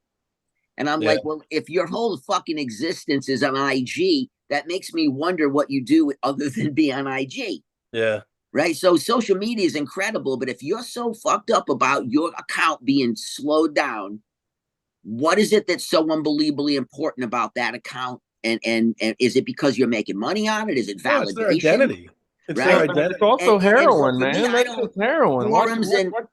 Take your iPad away from your kid and watch what happens, dude. I will say this. For a 40-year-old, though, I'm telling you, 40-year-old male right now is some of the oddest shit I ever see online is when I can kind of see your age by little nuances in communication, but it's they've learned to use this play. So kids today, like when I talk to my kids, none of them communicate that way online. They're like, oh, that shit's taboo. They go, that's the generation below you, Dad. That's their form of communication online. We grew up with the tool, so we treat it like we're in person. You guys treat it like you're on a fucking island and somebody can't reach you at some point in person about what you're saying. And it just creates this rage. And so what I see when I'm seeing discourse online, it's whoever has the loudest voice and can type the quickest seems to be correct. And it removes any kind of like real discussion where you should be. if I say something like I did the other day, sometimes I talk in absolutes. I'm like, nobody does that. What I really mean is like 98% of people don't do it. Yeah. And so someone comes out with an outlier and they're like, look, here's an outlier, you're wrong. And I'm like, well, no shit. But if you can only find one fucking instance of what disqualifies this massive population, right? The preponderance of evidence says I would bet on that. I look at it like in a statistical point of view, that once we get to a certain point, it is the majority. It just is. And so, but if you can come up with the outlier, I'm like, awesome, you're right.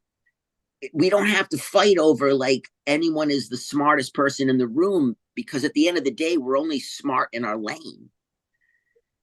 So and so you got to be able to have some space to be able to communicate, but it can't be ad hominem, which is like what happens with you. Is I noticed that you trigger people because you tell them something that absolutely fucking shocks their value system, because their information was based off of what they imagined. And you say, hey, this is actually how it works.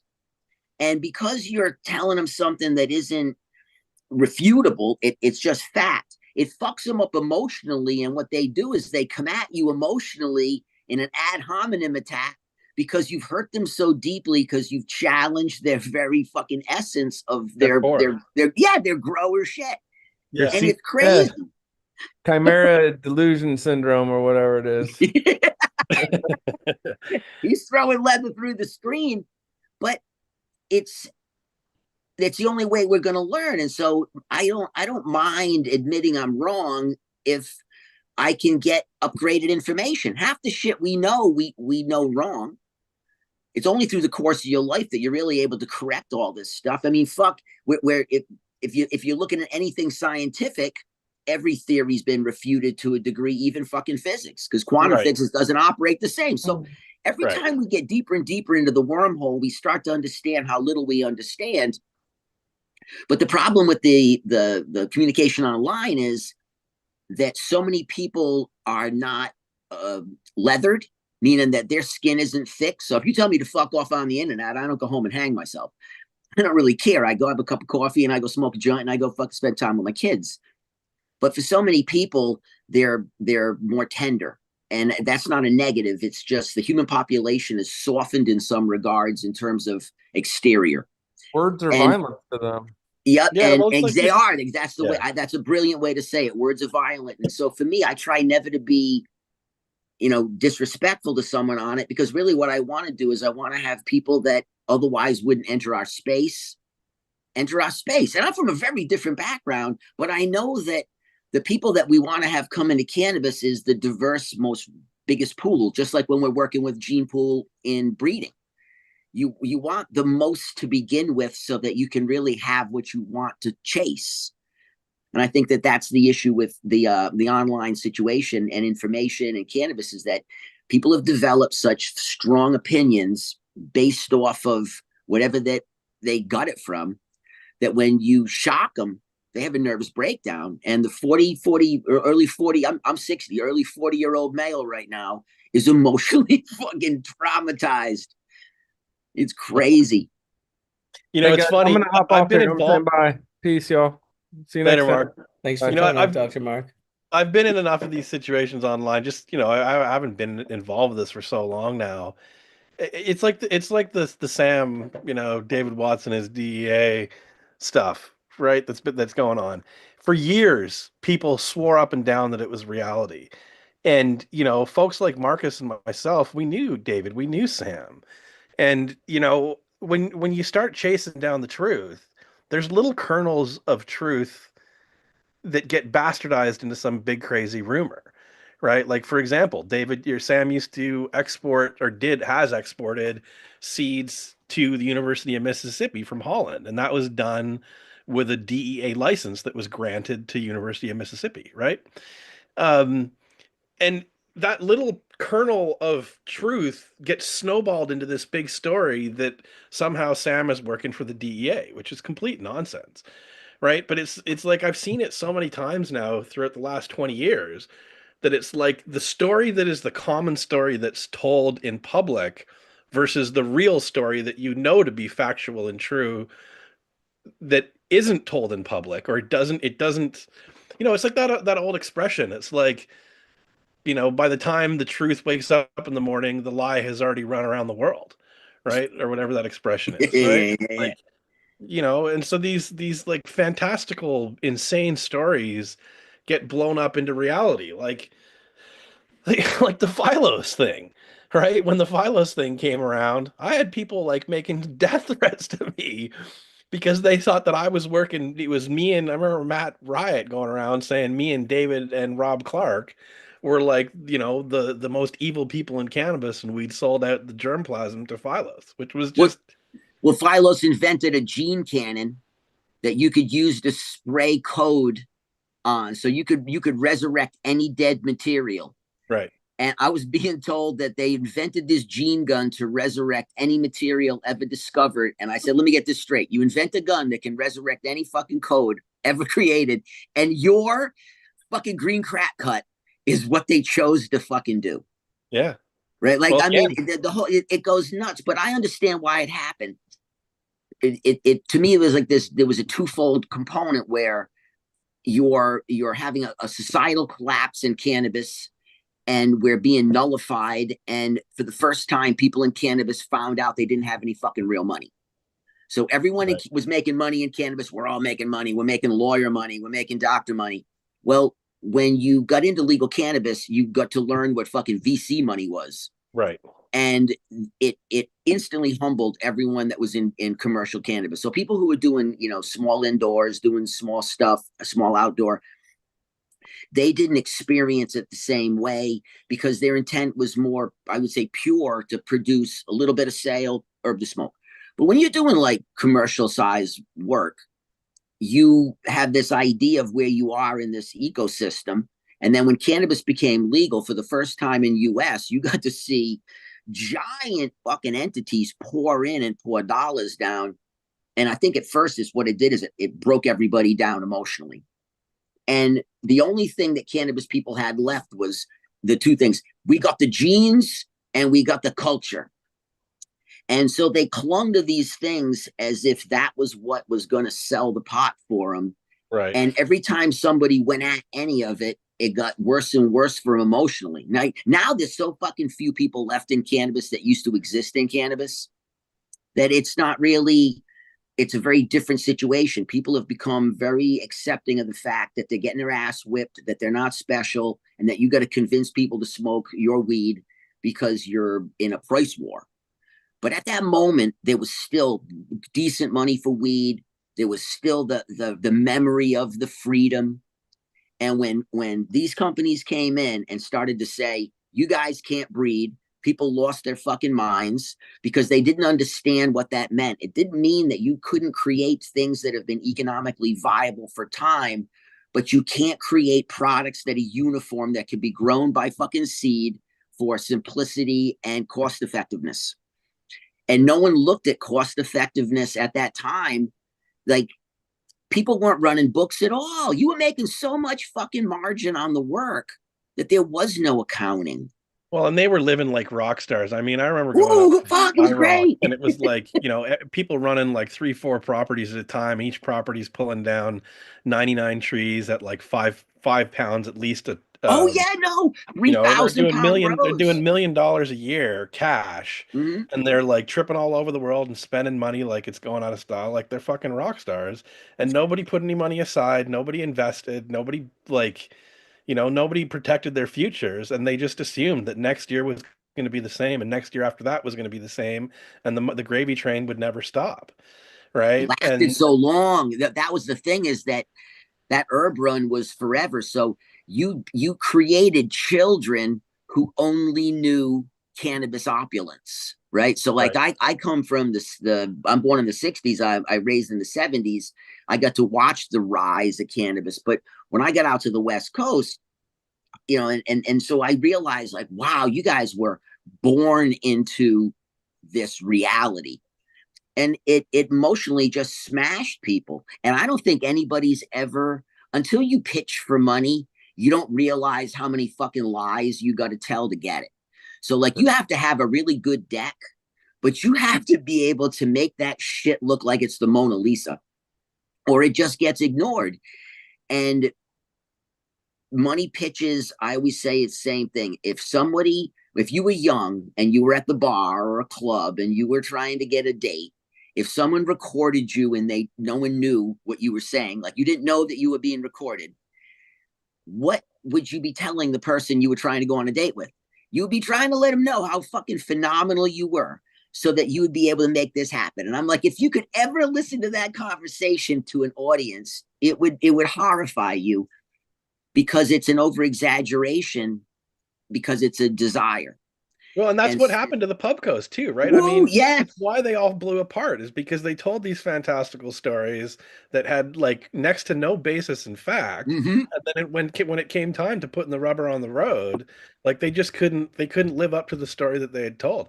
No, And but they were frankly, great like storytellers. I mean, they raised some of these companies pulled in billions. I know. And And I had mind-bending like, billions. listen, in those years, I was trying to pitch reality to VCs, and they weren't interested. No, because no. the story wasn't fantastical enough, and it was like the truth and the fact that you're trying to give them an honest story that wasn't good enough for them. These people want to be bamboozled by the diamonds, right? They need the allure of huge returns quick. Yeah. And honest, and that's the problem, is that if you go to do it now, to go put on your cannabis leaf suit. So they walk in there, they really know the topic. So I mean, there's you know what I'm saying? The whole fucking persona is crazy. But it was that we got to see the era. I mean, I remember when I first got to Humboldt, the game in Humboldt County at that time was to look as poor as possible publicly. Right. And so I meet all these people at a club one night, and I thought it was like a fucking homeless convention. And the next day, I'm up the hill doing a deal, and I'm at this guy's mansion in the fucking forest, and we're both dying. And I said, he goes, dude, it's like our joke, but we have this incredible secrecy in our lives. And when we go to town, we always have shitty hill rigs, and we always look broke. And we have our real life we hide, and then we leave the country and go do what we do.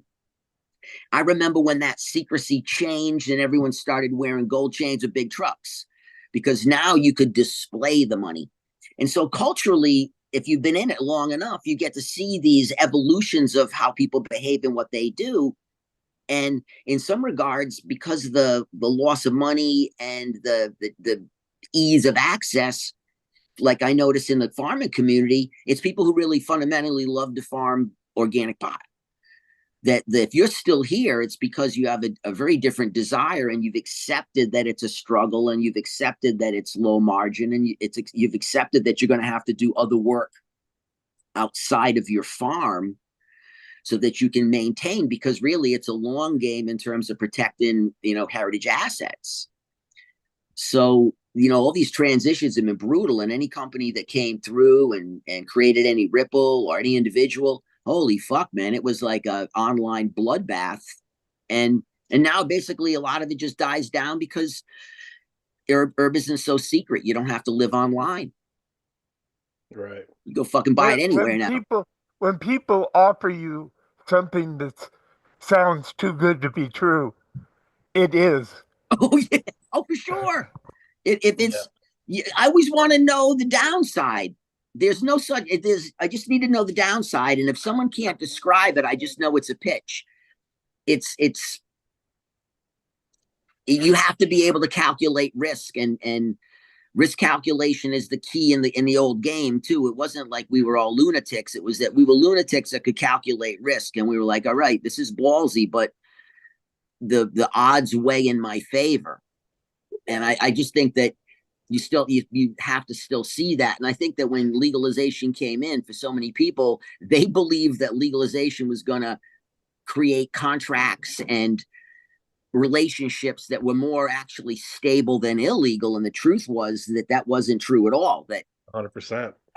People learned that just because you have ownership in a company or you're part of something doesn't mean shit, because the people driving it have no intention to build a company. Their intention was to raise the money, siphon the salaries, take the perks, and then move the fuck on.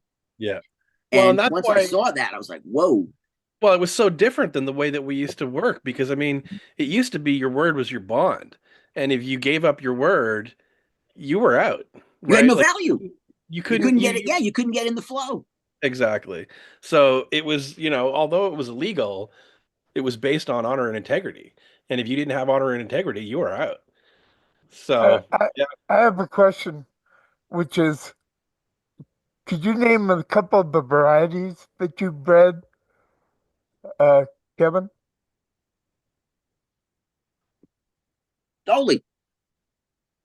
A lot of the stuff that I do, Sam, is like replication work to hold stock and then to create populations of stock that I would be able to put through the process before. So the stuff that I'm involved with is really projects where I put pieces into it. So I provide plants and clones that I think have agronomic value, commercial value, and I put them in the hands of other breeders. And so for me, I'm not really a breeder, Sam. What I do is I understand the market's desire for product. I think my skill is in interpretation. And so what I do is I locate plants of interest that I in dealings, and I realize that this plant would be useful in a project, and I place it with people. So there's a full network of individuals that do breeding companies all over that part of their project came from me, but not in a financial way. What I want is I want to be able to develop relation. And this has been a strategy my whole career, Sam, that I was somebody who always could access genes. And what I wanted was I wanted to spread the genes out around me so that there was constantly new material coming through my hands. What I did was I built operations. And when I built your operation, I would do the development of the operation off of plants that I was doing R&D on. And so when I was able to create an operation, I could then subsequently become your clone provider to feed you the material that you use. So what I was looking for was clonal selections that had extreme velocity in sales, that made the grow process simple, because the idea of removing people from the grow at the time was critical, so you had less security issues. So that's how this has been like, that would be 90s, right? So in the 90s, that's what I was doing. And I never really wanted to get heavily into breeding because the work required to really do it. My mother was a research geneticist, so I grew up in a house with fucking fruit fly experiments.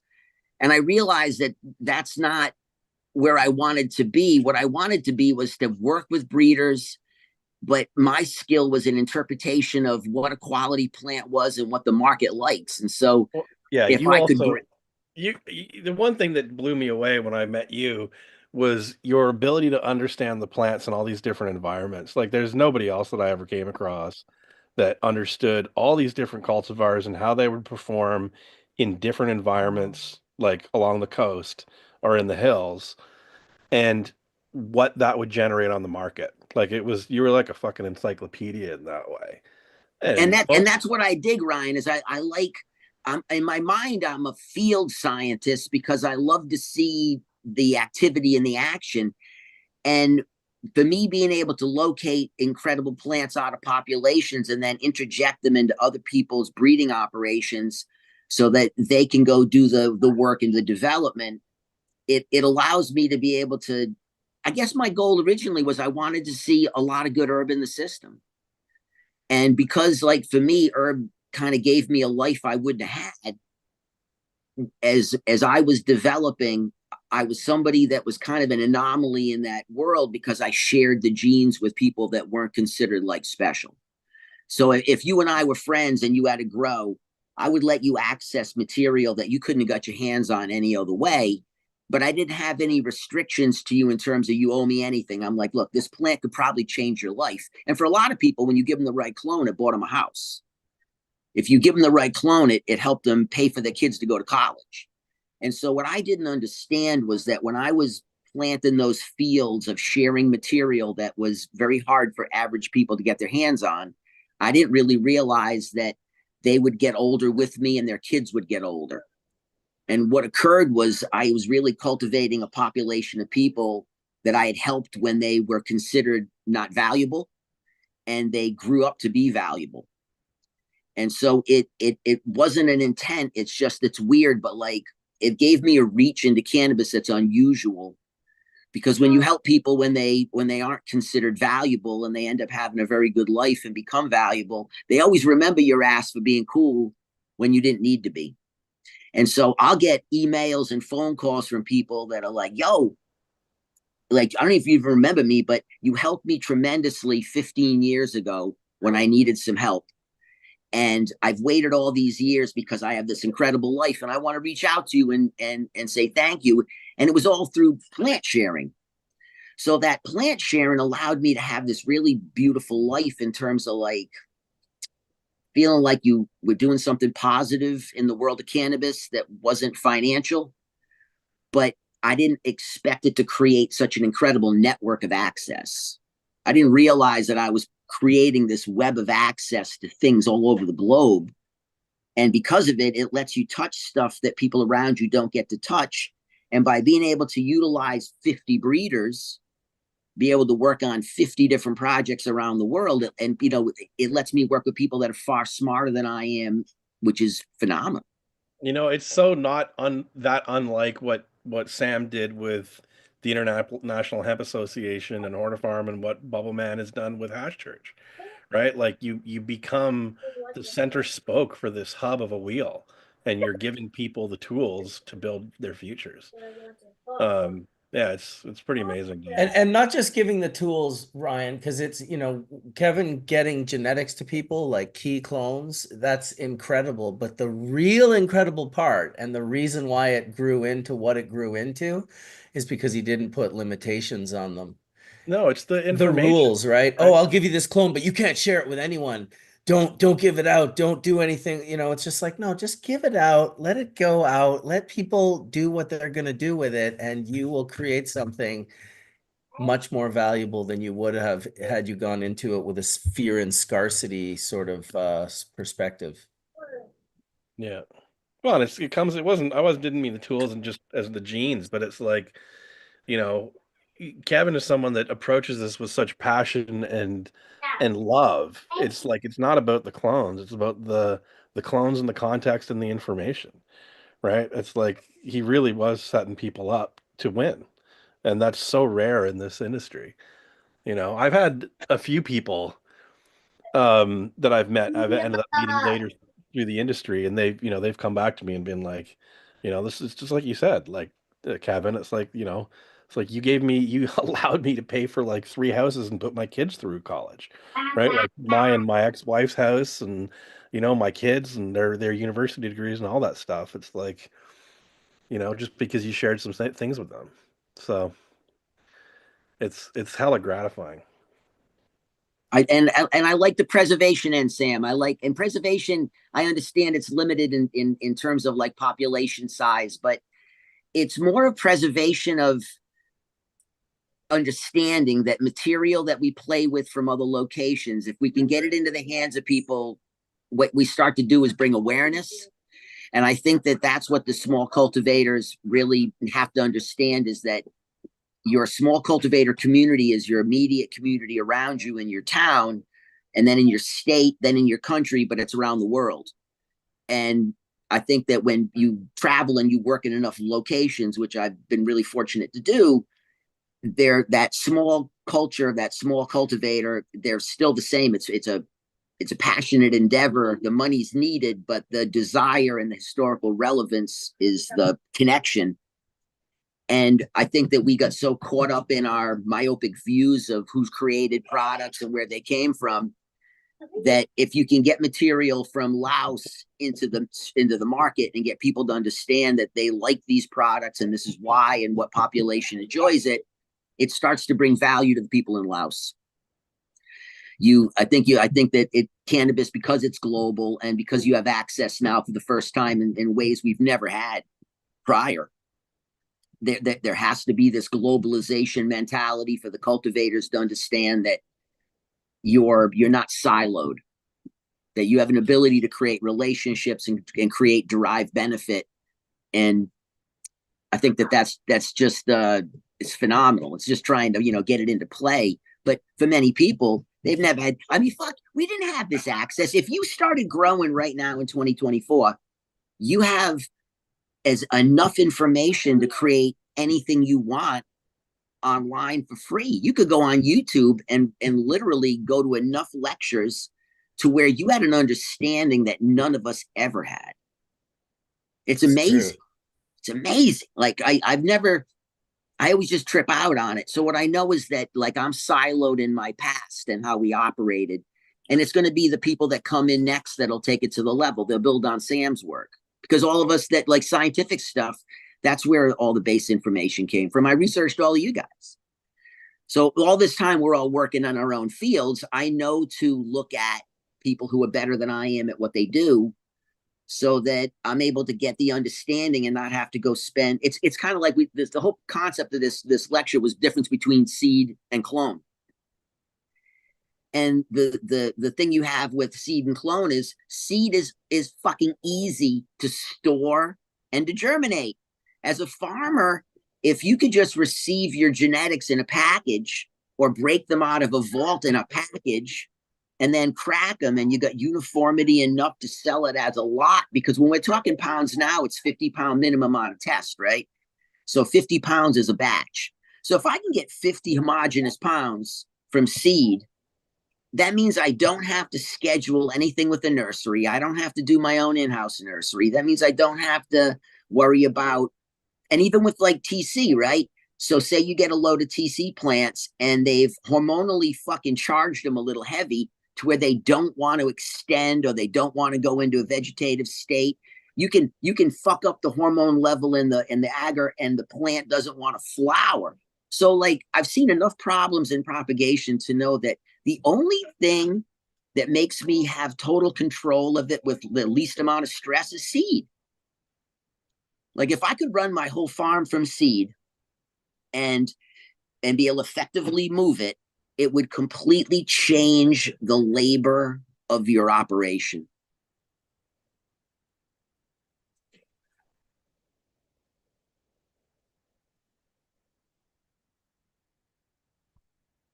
Oh, sorry about that. I guess I was muted there for a second.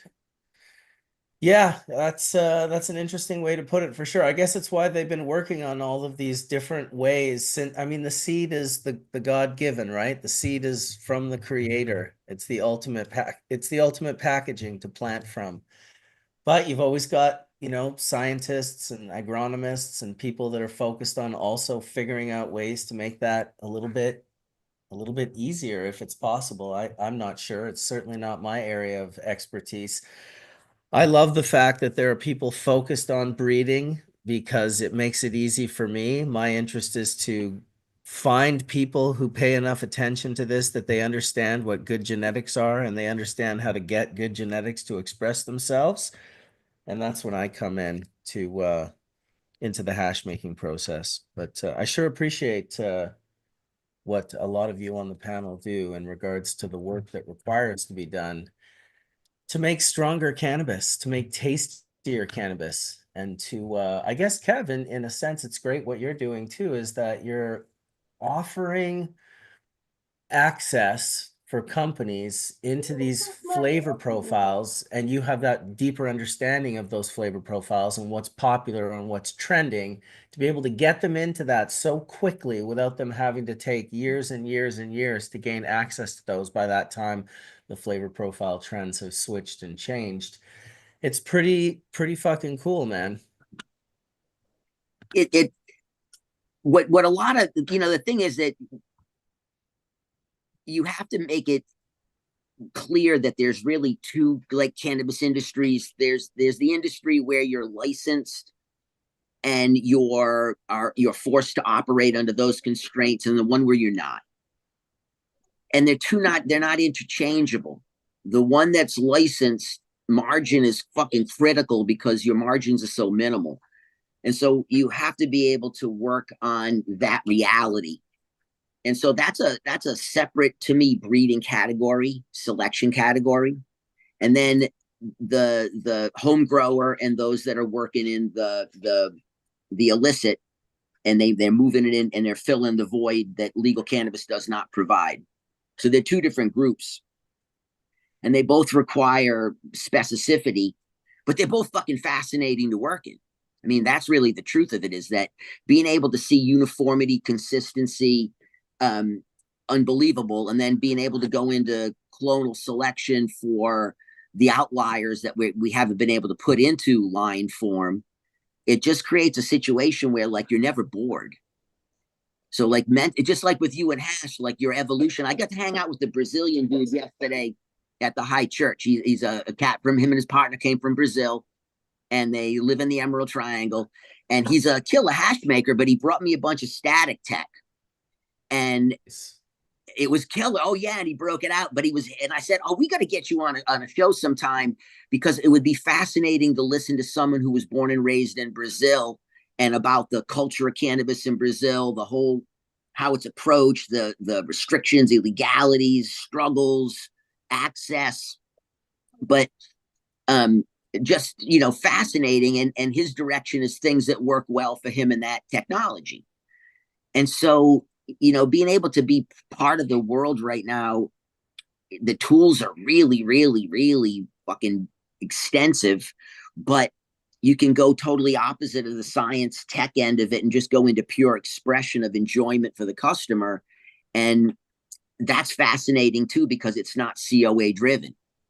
So like, it's almost like the COA is this separating line between how you're approaching it, where if the COA matters, then there's an entire process to go that route. And if it doesn't, it doesn't. Well, the COA is the thief of authenticity.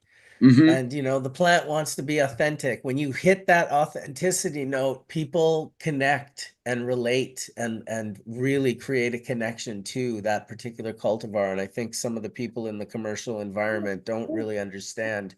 That's something that's missing, the same way you could see the AI missing parts of you when you ask it questions. They're missing that part of cannabis in a big way, unfortunately. Yeah, it's been nice. A lot of the hemp laws have made shit cool too. So like, we got the Grateful Head going over in the East Coast, and we call it a global cannabis repository. And it's just that what we were able to do is amass some really good collections from the members of the group that are vetted collections, where you have some trail of where the clone came from, why it was special. You have some records of it. It's something that you've connected and held, and we were able to compile a cluster of it and then run it through meristematic cleansing, so that what we have is a true Gen 0. And the idea is to be able to create an access bank, so that if you wanted to do a project, you could reach out and purchase a plant, but have it come to you clean. And so the ability to get, third-party verification, the ability to get the plants in that initial form, for a lot of people that they just don't get the access. And so the tools, I think, are what needed, because like I said, that to me, hobby breeders, I'm a hobby breeder. So I see it as where you get to passionately chase your direction. And then you have individuals that are doing scientific breeding, where it's an extremely limited range of what they're trying to achieve. It's very narrowed. And the access to the initial source plant material is the same. You have to start somewhere.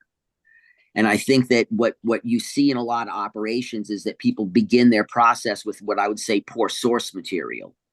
So when you come into larger operations, I always ask, who selected the library? Like, you're selling this product. You have $100 million facility. These are the products you are producing. Who chose them? And why did you choose them? And so I think that the idea of what is good source material and what you should produce, and where does your end product land? I have a question for you, which is, what percentage of plants that you see out there, especially clones, are intersex?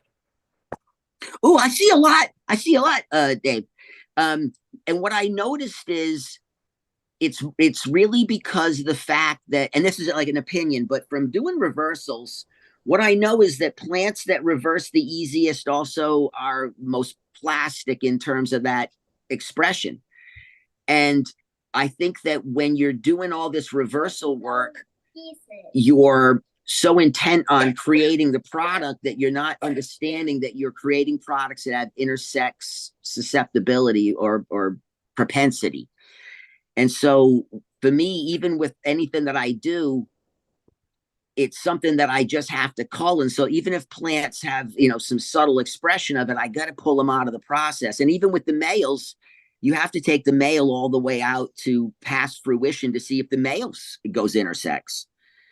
And I just think that, we have an ability with scientific equipment to measure, but not for the home breeder. And I think that with the rise of STS breeding, which I think is fascinating because it lets everybody create seed, I think that what you've done is you've made poor parental selection and you've increased that rate. And I think that I don't see it as much under outdoor lighting, where like if I'm doing stress testing, what I really want to do is put it under some steered LED. Something about that narrow band spectrum that LED provides seems to really bring out intersex characteristics quickly. So, yeah, well, photo period stressing varieties will absolutely cause a lot of expression of intersex, but I've seen it from a million other environmental, from growing it in a little tiny pot for too long, cold, heat, too much nutrient, too little nutrient. yep. I mean, Any I've stress. seen, and besides that, there's also varieties that they don't need any stress at all. They're genetically linked to intersex from the get-go. Yes, And yes, yes. They have that propensity, which I and kind of notice in populations of like Southeast Asia.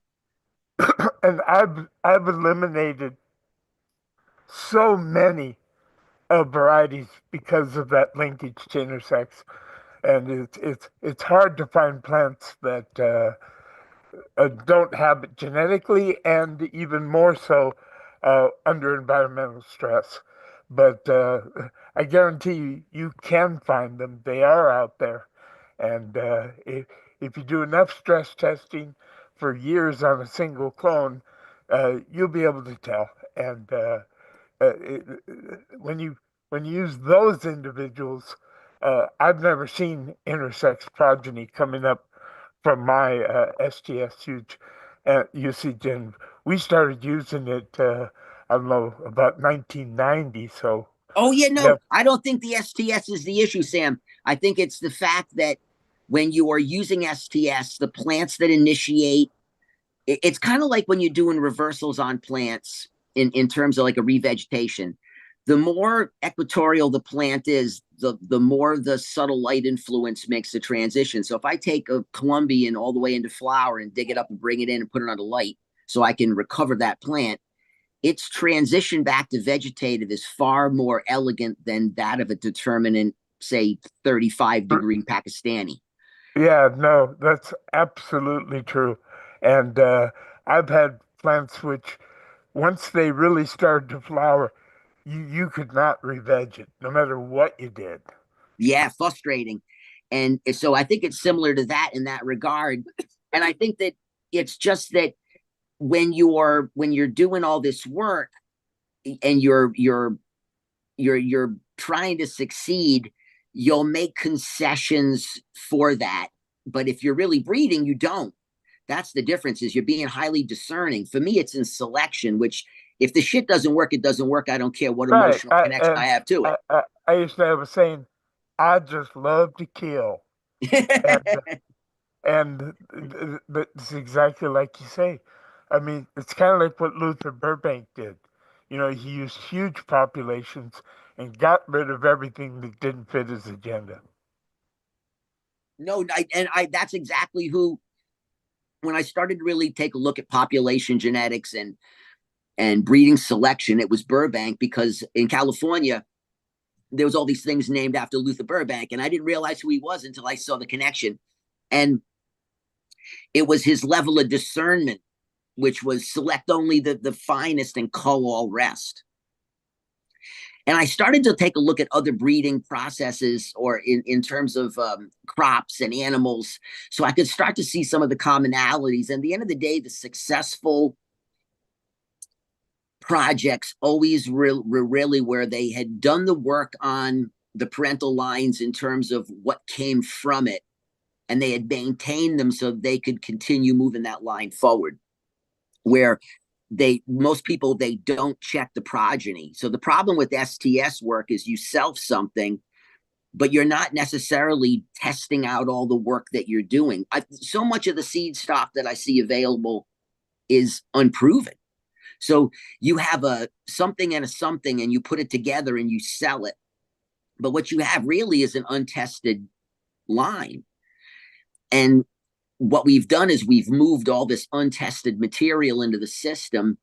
And because people get a hold of it and they have a desire and it does well, it's just that you don't really understand that when you breed that plant, it is going to bring a poor direction. The outcome isn't always what's expected. I always say I'm a good breeder male because my kids look like their mom. So I only passed a couple traits across. I passed blue eyes and I passed some eye shape. But other than that, my children look identical to their mothers. So I say I'm a really good breeder male. I bring some very known traits and I let all the good traits of the female pass through. And if you look at me though, I'm just average guy, but I got some really above average kids. And I laugh and I'm like, it's because my influence is low and it allows this to occur. But you wouldn't know that until you saw the progeny. And I think that that's really what takes place with these expedited breeding projects, is that the plants that reverse easily are the ones you choose. You don't understand that that comes with a potential. So the easier a plant does something, that means the easier it does something else.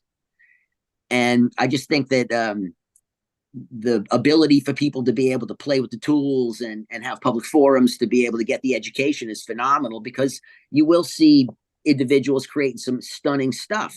But right now, you got to run everything in multiple locations, even under crop steering. Crop steering, if you're pushing the EC on the plants and you're driving that PPFD high, that'll trigger a whole series of issues. And so you kind of have to really steer for, this plant was developed for this location, this operation, and this methodology. So like at the R&D facility, we do indoor, outdoor, and mixed light.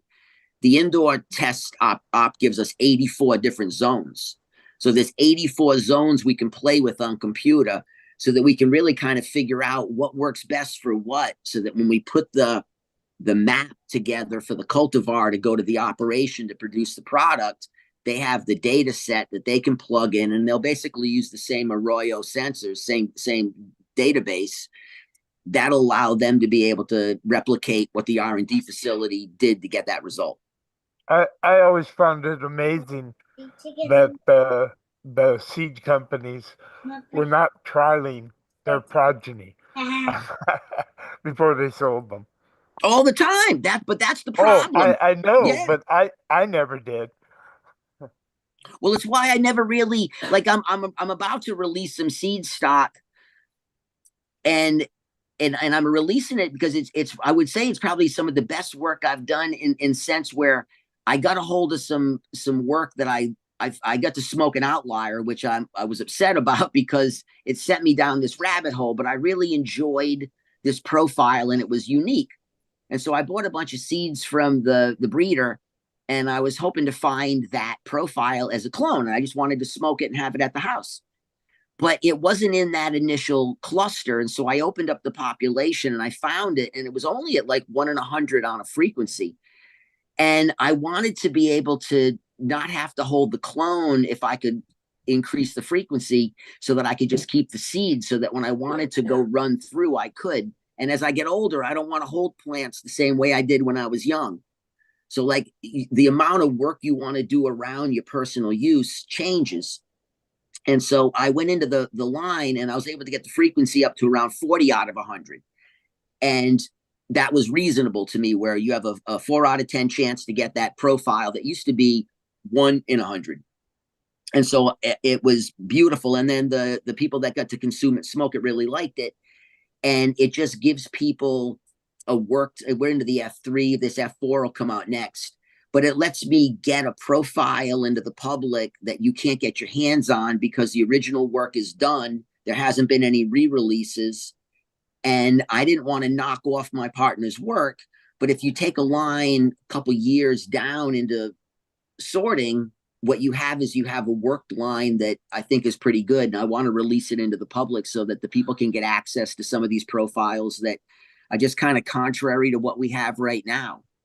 We've concentrated the consumption profiles so heavily in the candy gas range that it's almost like you go to the store to buy a pie and you can only buy an apple pie. And there's many pies. And I'm just saying you need to open up the assortment of pies. And so that's I would say was like a really good breeding project, because I got to go run through the populations and look for the males that carried the traits. And it just took time to be able to put it all together. And how do you test your males?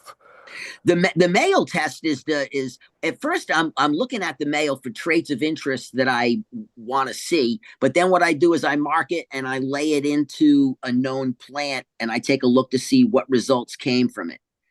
And so you're looking at progeny testing. I'm looking at progeny testing, and I'm trying to see population ratios of, as I'm steering through, this male gave these impacts across what population, and that kind of lets me understand better its impact.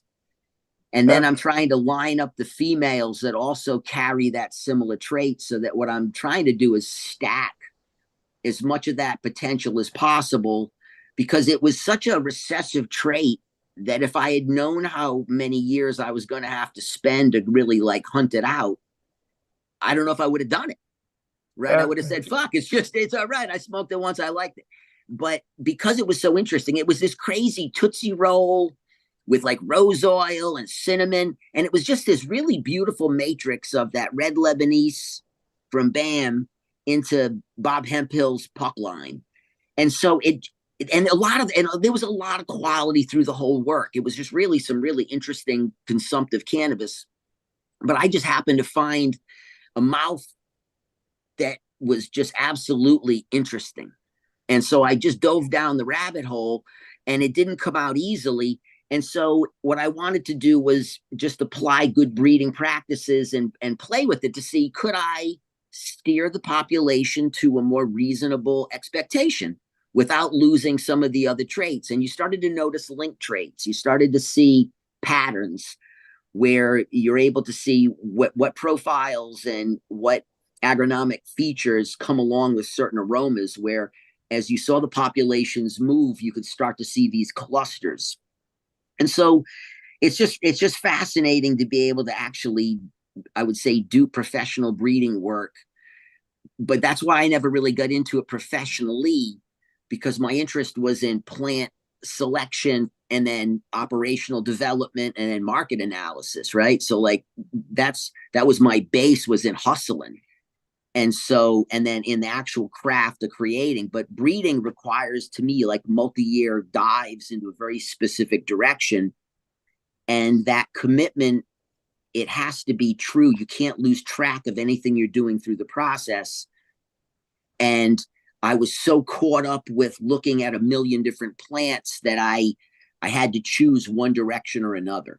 I didn't think that I could do both accurately. And because my mother was a scientist, I think I had maybe higher expectations of what the word meant. And so I never deluded myself into saying I was that. Like, I'll definitely say I'm a selector, or I'm somebody who understands where a plant belongs. But the creator of it, I am fortunate that I got to spend so many years working with brilliant people that were developed in the process. And so I helped them understand what they're looking for.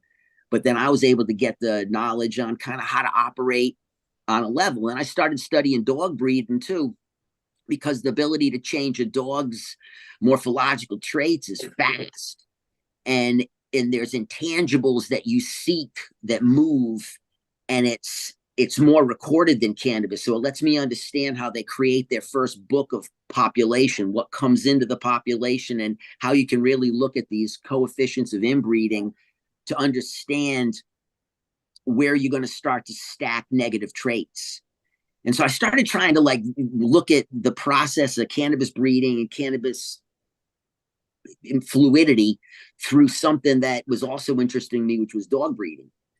And so, and I noticed that when Bob Hemphill did his pup work, he did almost like a line breeding where he went back into the parental stock of all these varieties and sifted and worked to get to something that was pretty much what he was seeking, which was a replication of that 88 Skelly hash plant. And so you can, it's just neat, man. I'm grateful that I got to be in the industry long enough that I got to really play around with a lot of stuff. I found that really a lot of people do not understand what their males are doing because they don't spend the time to do true progeny testing. It's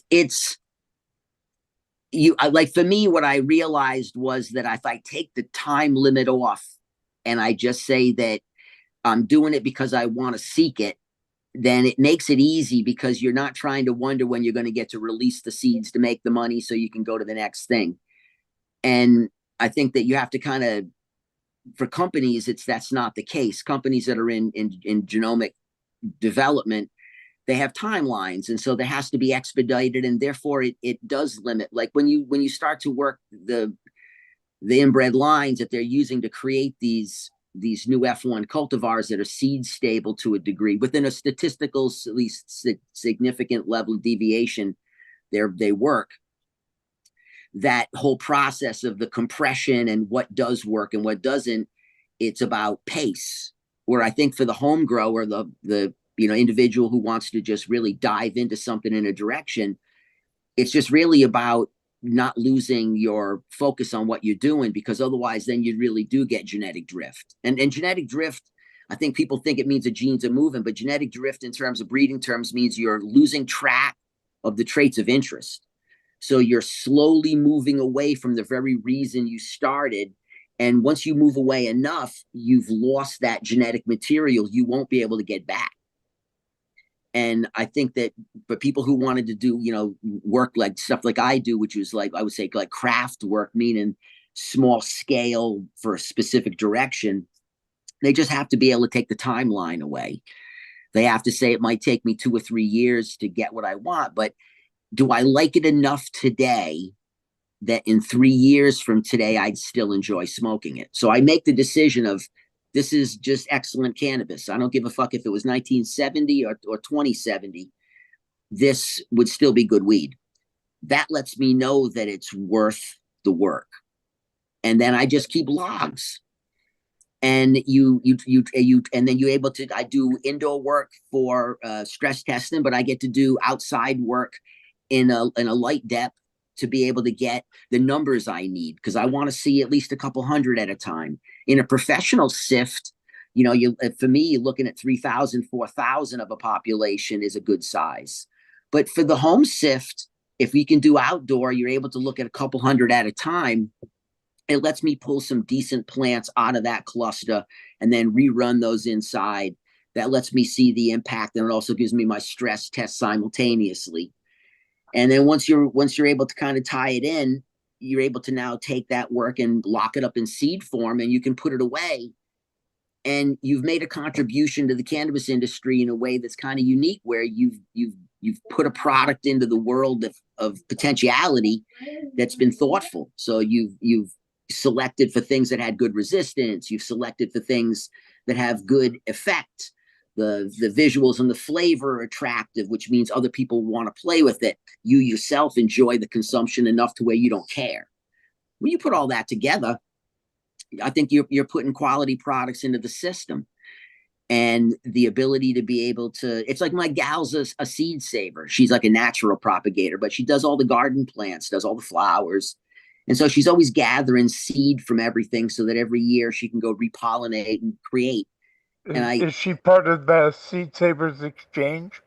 No, she just does this on her own as just someone who is naturally interested in plants and has a good knack for propagation.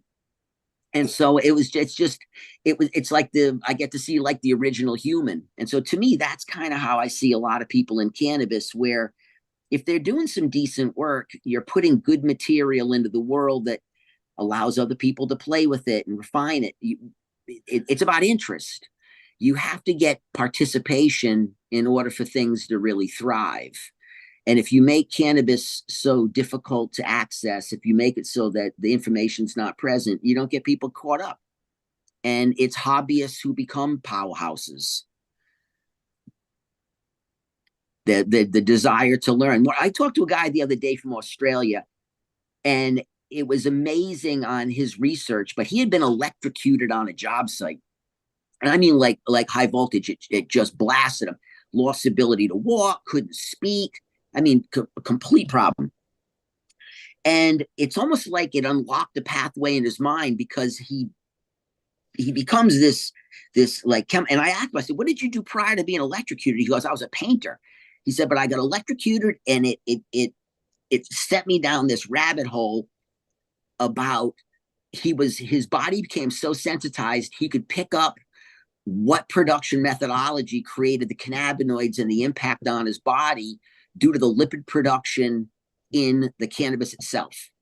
And synthetic nitrogens did not create the same type of lipid profile on a molecular level, which allowed him to be able to instantly identify where it had been grown based off of the impact to him as this individual. So he goes and does this complete white paper on this. And he reached out to me kind of just to be an audience so that he could kind of spit it out for the first time in public. And I was amazed, and I thought he was a fucking physicist.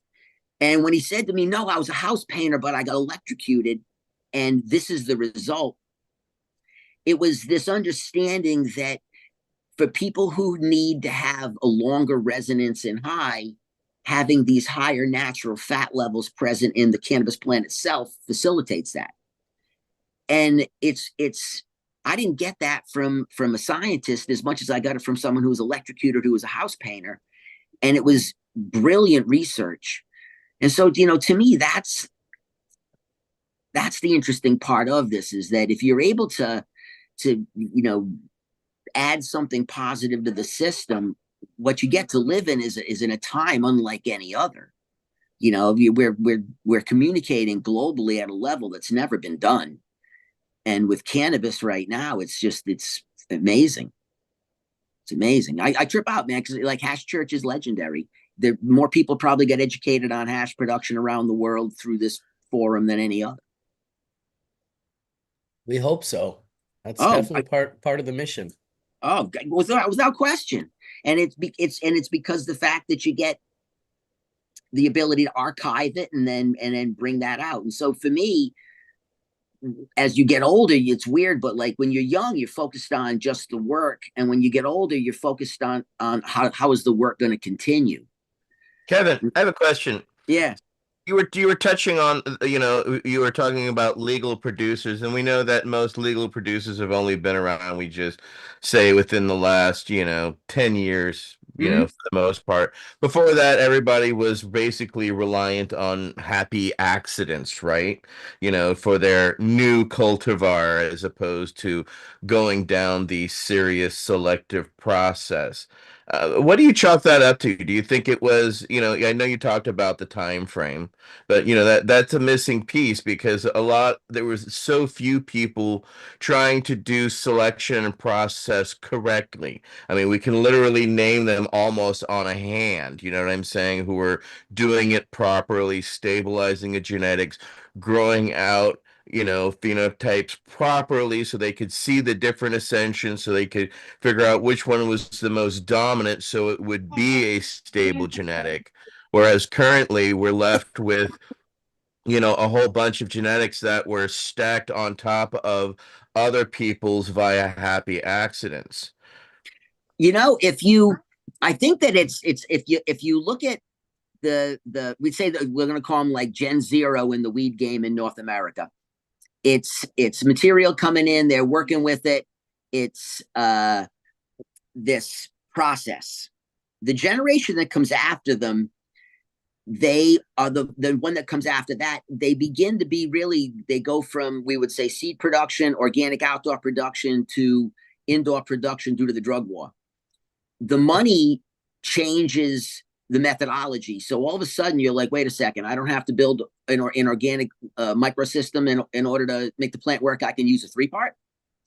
And my dad, ran the seed we run the clone. So it becomes like first like a cultural shift, because if the money's the same or the money's more, typically people go where the money is. And so what we did is we took what I think is some of the best seed breed. Like when I got to Humboldt in 90, what I saw then was the last of the collections from homesteads, because homesteads were built predominantly off grid. And so for all those years you had cannabis production, it was by off grid operations, and they always created seed stock. And when you would go to harvest parties, when you go to people's collections, every farm, every group had their own individual worked product. The line had been saved, developed, and worked, and it fit them. And the market was big enough to take what was produced, and there wasn't so much product to choke off the market. So the market was big enough to take all this variation, so each person could effectively work a direction and get paid for it adequately to allow them to believe it was a good direction.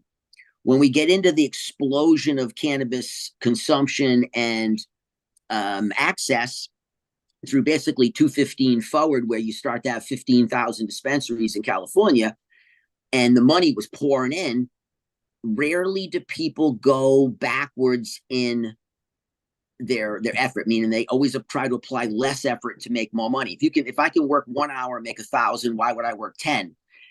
And because you still got rewarded for it, because the vacuum was sucking, people started, I think, to dumb down in the realities of what it is that they were doing. So when you reward people too much money, so I mean, people all give me this fucking story about like I'm like a freedom fighter. I'm like, dude, you were growing a fucking indoor in a garage. I was a medical provider. I'm like, and who are you fucking providing to? So the idea that like we were all cannabis fucking heroes, that's not real. It was just you were part of a culture that was doing something at a time. Were there heroes? Yes. But was every single person a hero? No. Well, when you start to see yourself heroic and you start to see yourself overly rewarded for what you do, you start to believe you're fucking smart. So the money was so thick that it made everybody kind of dumb. And we took good cultivation practices and we took good genetic practices of stability, reliability, uniformity, and the ability that we were gathering epigenetic information from each generation that we did the sequence on, because it was done at the same location, right? So over the course of 7 years, you've added 7 years of selection and information to that gene pool through the influence of the environment. What you had was incredible fucking genes. People took select clones out of that and ran it indoor. And it began that collapse. And so now I think that with the internet, what I see is this unbelievably talented, small 2 light, 4 light community emerge globally, where the best quality stuff is these small operations that are absolutely driving towards a direction of exquisite. And they're the ones that aren't seen because their product's not in the store. But the commercial operations, you basically create an operation based off a deck. The deck dictates what you're going to do. And some of these decks say, hey, we turn 7 times a year. We do 750s. We do 660s. You can't grow fucking plants of any diversity in that type of constraint. So 24 pages on the deck and not one mention of crop loss anywhere on the deck. You can't talk, and you got to talk about a level of canopy per square foot that's fucking unbelievable. There's no human could even move in the space. Wade had his hand up, so I would like to go to Wade. He was. Thank you, Marcus. I'll start with. I'm loving this conversation because it's about exploring the variations of the cannabis plant that we have access to, and I got to say that I've never claimed to be a breeder. I have done a very small scale version of what you're talking about, Kevin, of looking for versions of the plant that provide certain benefits. And I wanted to put out there, if you will, an off-grid, low-key hippie way of getting to selecting the plants that work for the people you're trying to help. So again, I'm talking about the medical side of the cannabis work. And what I used to do for a number of summers, I knew families who had children or persons who were suffering with one thing or another, and particularly the kids. If I was able to have the family come to the farm and walk among the plants, it was amazing to me that something brought those kids to a plant that would help them. And I'm talking in that time frame, epilepsy, autism spectrum disorder, cancer, just different kids that I had the chance to meet. And their families, yeah, the parents would bring them to the farm. And I'm putting it out there because I know the opportunities to do what I was doing back then are limited now. But I think there's something going on there with the connection between those persons and the plant. And maybe it's the smell, maybe it's the look, maybe I don't know what it was, but I was pretty stunned again and again to see kids selecting plants that I would have selected based on what I knew of the genetics and the chemistry in that plant. So I'm just saying, you don't have to be a scientist. You just have to be interested and try. That's the other thing. Just go out there and, if you're not to Sam's point, if you're not killing a bunch of things, you're not doing it right, but you're probably not going to mess up offering cannabis products to folks in need, and give them some credit for being able to identify what it is that's likely to give them the benefit they're seeking. And that's all I got. Thank you. Thanks, Wade.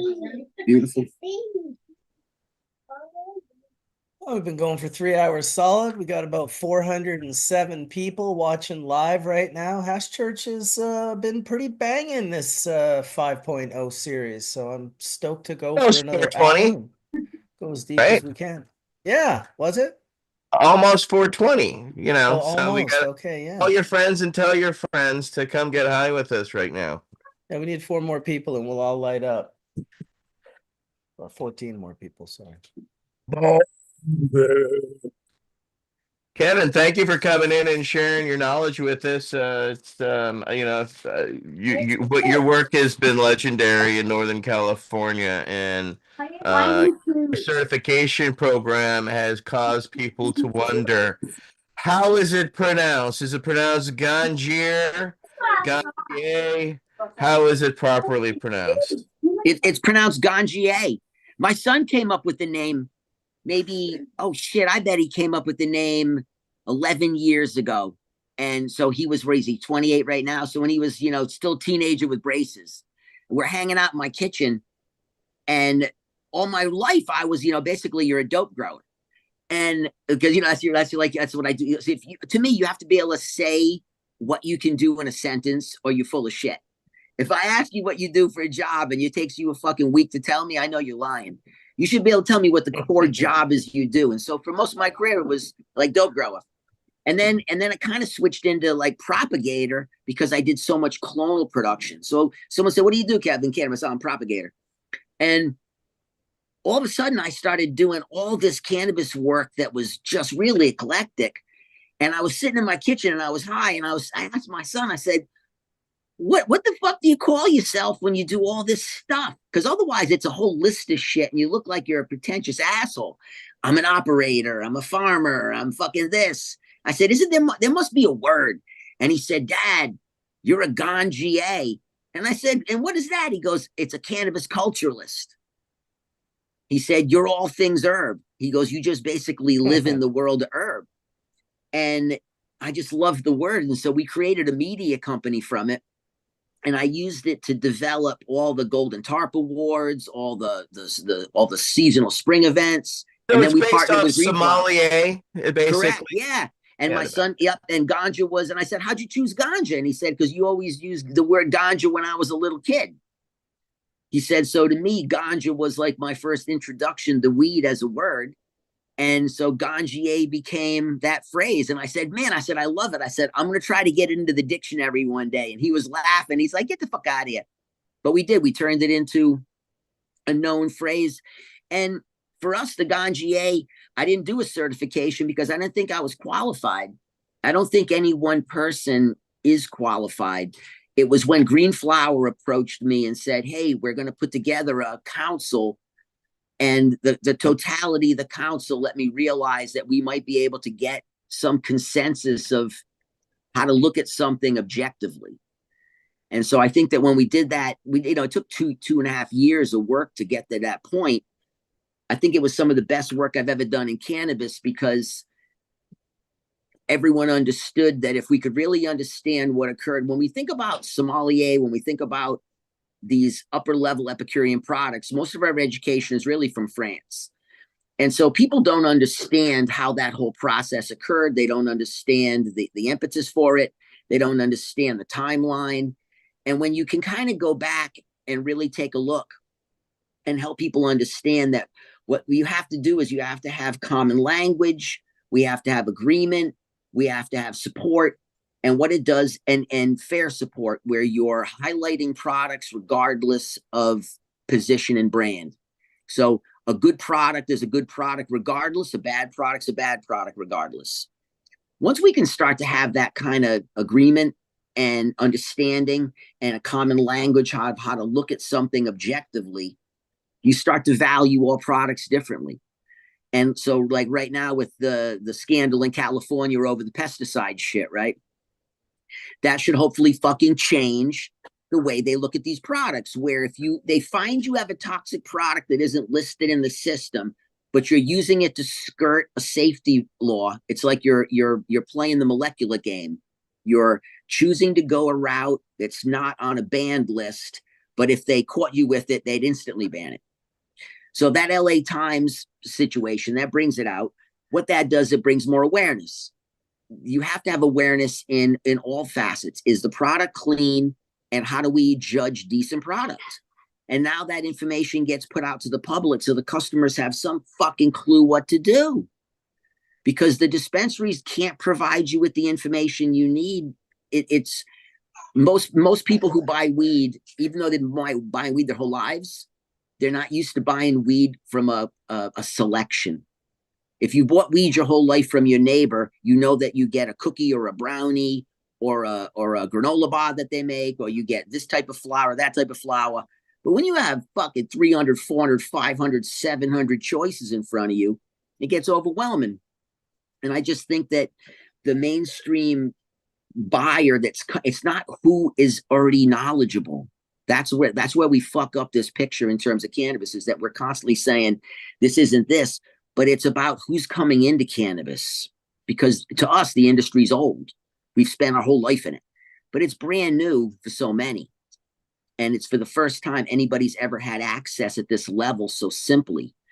And it's trying to be able to create the ability for people to see a product correctly. And it's also for the ability to understand the timeline of events on how you got here, so that when you look at these products, you can understand the medical pioneers that risked their lives to give it to you, and all the people that were Black, Asian, and brown who got fucked so they could remove this from you.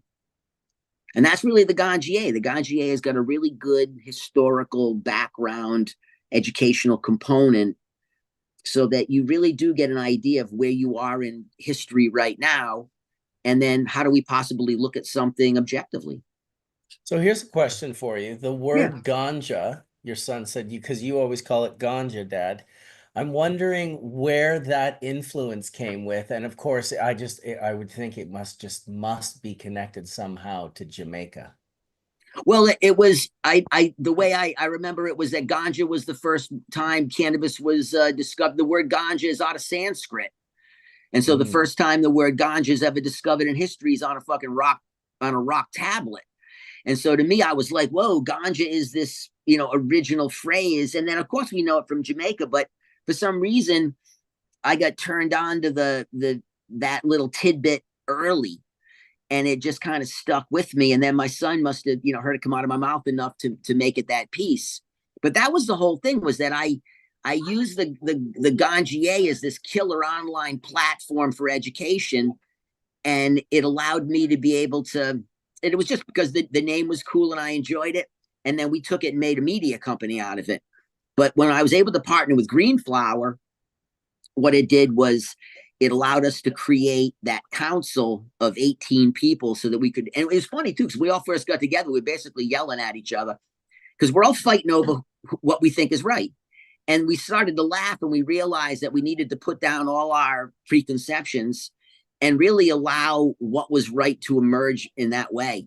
And it was heavy because, like, you know, I got to work with Frenchie on it, but it was his birthday the other day and we were hanging out up at the campus, and it was really nice to be able to spend those years with Frenchie working on that project and him bringing an incredible perspective of how do you weave the protection of the region into the recognition of the product, which is what, like, you in BC have the same situation where you have these historical regions of production, and they do have an impact, and they do have a validity.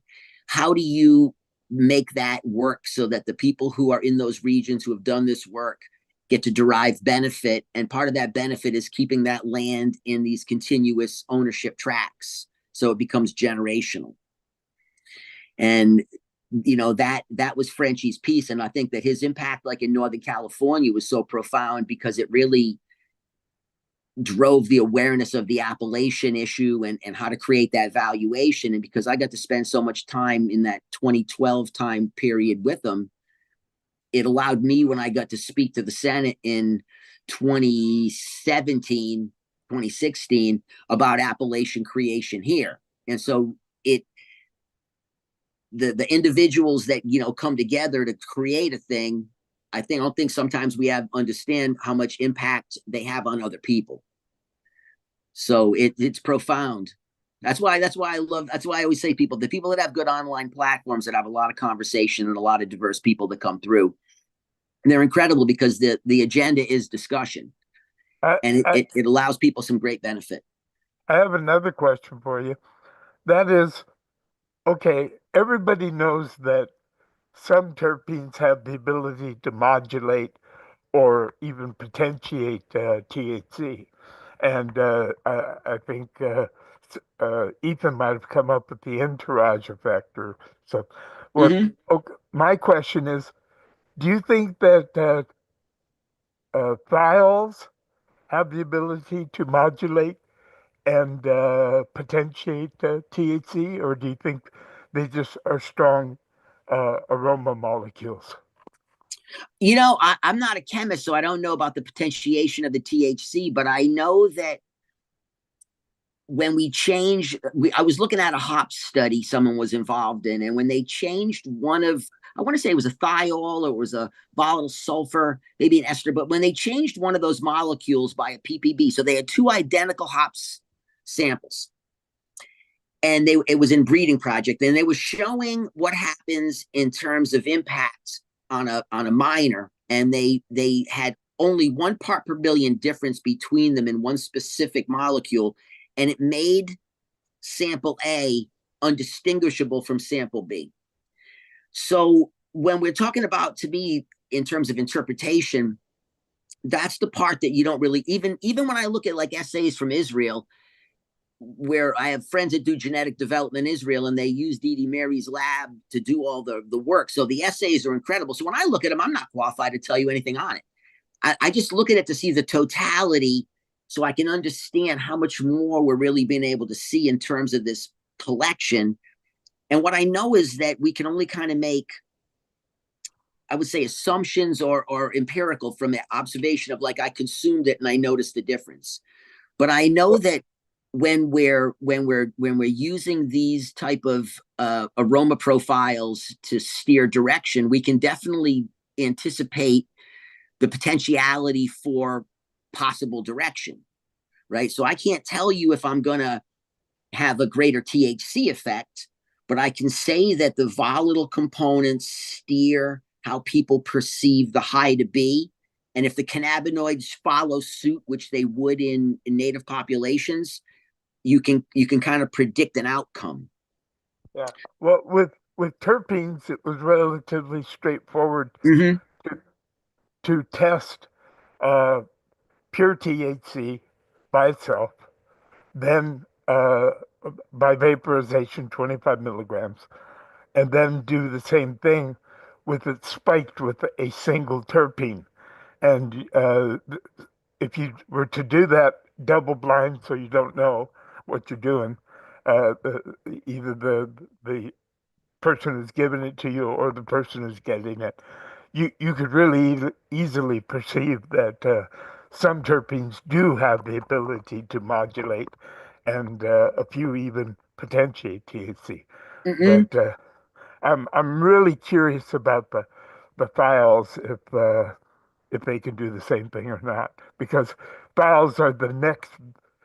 Well, after terpenes hit the cannabis community in the early 2000s, now thiols and a few other compound volatiles are quickly. My focus has always been recreational, and Mm-hmm. I want to know what's it going to do to it.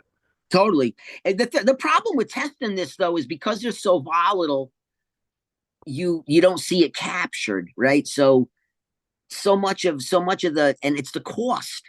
So for farmers, like, we're already getting soaked on a COA, and you don't get an essay big enough to give you the information. And I almost want to say the honest truth is the more you give this scientific information to the consumer as pure science, the more you confuse them, because what the consumer to me wants is satisfaction. They're coming in with a reason, they want to leave satisfied. And so it's very simple to me to deal with people because I know that it's the outcome that they're there for. And so when they start to get this information, it's same thing now. They're like, oh, I steer by terpenes. And I'm like, that doesn't really help you though. The problem is that every test that has been done has been in isolation. It's been a single molecule compared to a molecule, and they add another molecule. We have maybe 5,000 molecules in this package. So like, how does that correlate? It's the same. It's like with aromatherapy. Aromatherapy is nice, but you're not smoking that shit. And for people that say, it's only the terps that I like, I'm like, have you ever vaporized them? Because I mean, holy shit, that stuff is caustic. So I think that the complexity of the product in terms of the individual still has to be like an interpretation where you're able to run it through groups and say, okay, are we seeing, what are we seeing? It's the dose that makes the That poison. is exactly what. Yes, it's titration. It's the being dose able to that makes measure the titration for repeatability, and that lets you make an assessment. So like when we do an assessment, if you're doing flower, you got to record the amount you consumed. Oh yeah, well, All that shit. Like when we're doing a real assessment, every little detail's got to get covered so that I'm able to give you the assessment, and then you can go follow the same protocol and find out, hey, where's our differences? I did that with I've 15 noticed this. subjects, I've noticed the same and we thing when were. doing the terps with. I've noticed the same thing when doing the terps with Sam over in Amsterdam. If you put too much on the extract, it blows out the flavor and your lungs in a totally different way. Hey, bud. That's why we spiked it with this really tiny, tiny, tiny amount. Yeah, well, you can't like those, like you said, those thiols are so damn volatile that I don't think that you can actually get the right amount. I think that you're never going to be testing within levels that are equivalent to the physiology of the plant. And like I That just might typed be in our chat possible here too. because I was sent some files by abstract, and I haven't tried it yet because I've been trying to figure out how to do this. Well, and how do you open the vial without like They blowing are all the whole escaping. head? My Yeah, wife, you're gonna do it in cryo. my So wife won't let me do it inside the house. She's not wrong. But like I really don't think that these molecules modulate THC itself. I think they modulate the experience. And it's like anything gustatory. Like you're in a restaurant and you've got herbs in a specific dish that are adding something to the flavor. They're not doing anything neurochemically. They're they're changing your perception of the experience, Yeah, but right? for And I think example, that that's kind of how they, the terpenes do though. The and that's why terpenes like do. limonene, like, go ahead. No, I was just saying the terpenes do modulate the experience, absolutely. And some of them potentiate it. They make the THC stronger because when you do this and every subject agrees with, because we did a 100 question organoleptic survey before and after, and there's no doubt that the terpenes can do it. But I'm still, but everybody's talking about thiols, and my big question is, Yeah, but they don't do it through an interaction with THC is what I'm saying. They do it just like that's why aromatherapy works, right? Like, I mean, linalool breaks down into a molecule that binds to GABA, which is the receptor that interacts with benzodiazepines, right? So that has nothing to do with THC. It's just a separate channel that's being activated at the same time as you're taking the THC. So Ask okay, Johnny. but Ask Johnny about when I visited him in the well, geez, it was like the department where everyone has broken necks and broken backs. He had just had some crazy spinal operation or vertebrae taken out of his neck or something. He would obviously know better than me. But when I put that purple punch terpene profile, I wouldn't call it terpenes because more than likely it's a volatile organic compound profile. But we put that under his nose. I had 18 different flavor profiles derived from cannabis, and that one had him like hopping right out of bed. Remember that, Johnny B? Oh, it was a game changer for me because that's when Save the Terps came into play, right? I said right there, Save the Terps. It became a major campaign over years with Bovida. That was a huge awakening for me, understanding that it was the terpenes were modulating the THC. That took my pain away. It's 3D imaging. It override the brain functions. I learned about this and I was but able to get. again, they're not modulating the THC. They're modulating the pain at the same time as you're No, experiencing. this was my belief. So let me thank you for saying that, Ryan. I appreciate that. I was like, what's going on here? Like all of a sudden my brain's going off like this, and I remember pulling it back towards me. I was like, give me that. And like you were here, Ryan, when I'm smelling certain teas. I'm like, you're like, okay, this is what it's attached to. This is what helps me with my pain. It was those Yeah. terpenes was such a big part of being able to be identify. That's why it's a big thing with me is about saving terps. It's about giving some kind of a standard of holding that cannabis at a freshness stage so we get the same terpene profile for patients. It's a big thing for me. And that was a huge eye opener for me of working with Dr. Hornby for over a decade of trying to standardize medical cannabis for patients. We did it with try to do it with nutrients, try to do it with lighting, try to do it with decarboxylating. And it was like, it was the terps for me. All of a sudden, it was like, it's the terps. This is what was helping me, right? That's what I and do the terps give as much effect without THC, or synergistically are they better together? better together. Everything's better Yes. Okay. definitely better together. And that's when I was looking at even with the book and talking about certain things with different terpenes and Ryan mentions that and stuff. That was the biggest eye opener for me. That was the game changer, and that was in 2015. They took out my C4, C5 because someone rented me while busy texting on their damn phone. So get off your phone, stop texting, you're driving. You see that sticker probably all over the world. It was really understanding that those terpenes was everything for me. That's where it became just so profound, and it was saving those terps. Patients need that profile. They need to be able to identify what's going to work for them. I absolutely agree with you, Johnny, because what we did first was we smoked pure THC, 25 milligrams, vaporized in a volcano. And it had, effects you would expect from THC. But then I smoked 25 milligrams, I vaporized again in a volcano, of dry sip skunk number one that was only 70% THC.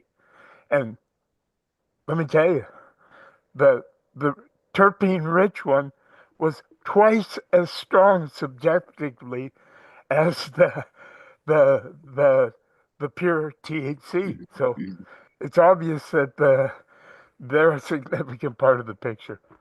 Yeah. Well, I like what Rob always says too. If cannabis was just THC, he wouldn't be a consumer, right? It's the whole is greater than the sum of the parts. I really believe that. It's Well, always the smell that gets you excited, you know? Well, it Come does, on. but people it's no sense a different. smell of changing, right? Yeah. So for me, I don't on purpose though, right? Like I don't use scented laundry soap. I don't use scented soap. I don't have any kind of aroma shit around me. So it's natural aroma, and it just allows me to develop my olfactory skills better.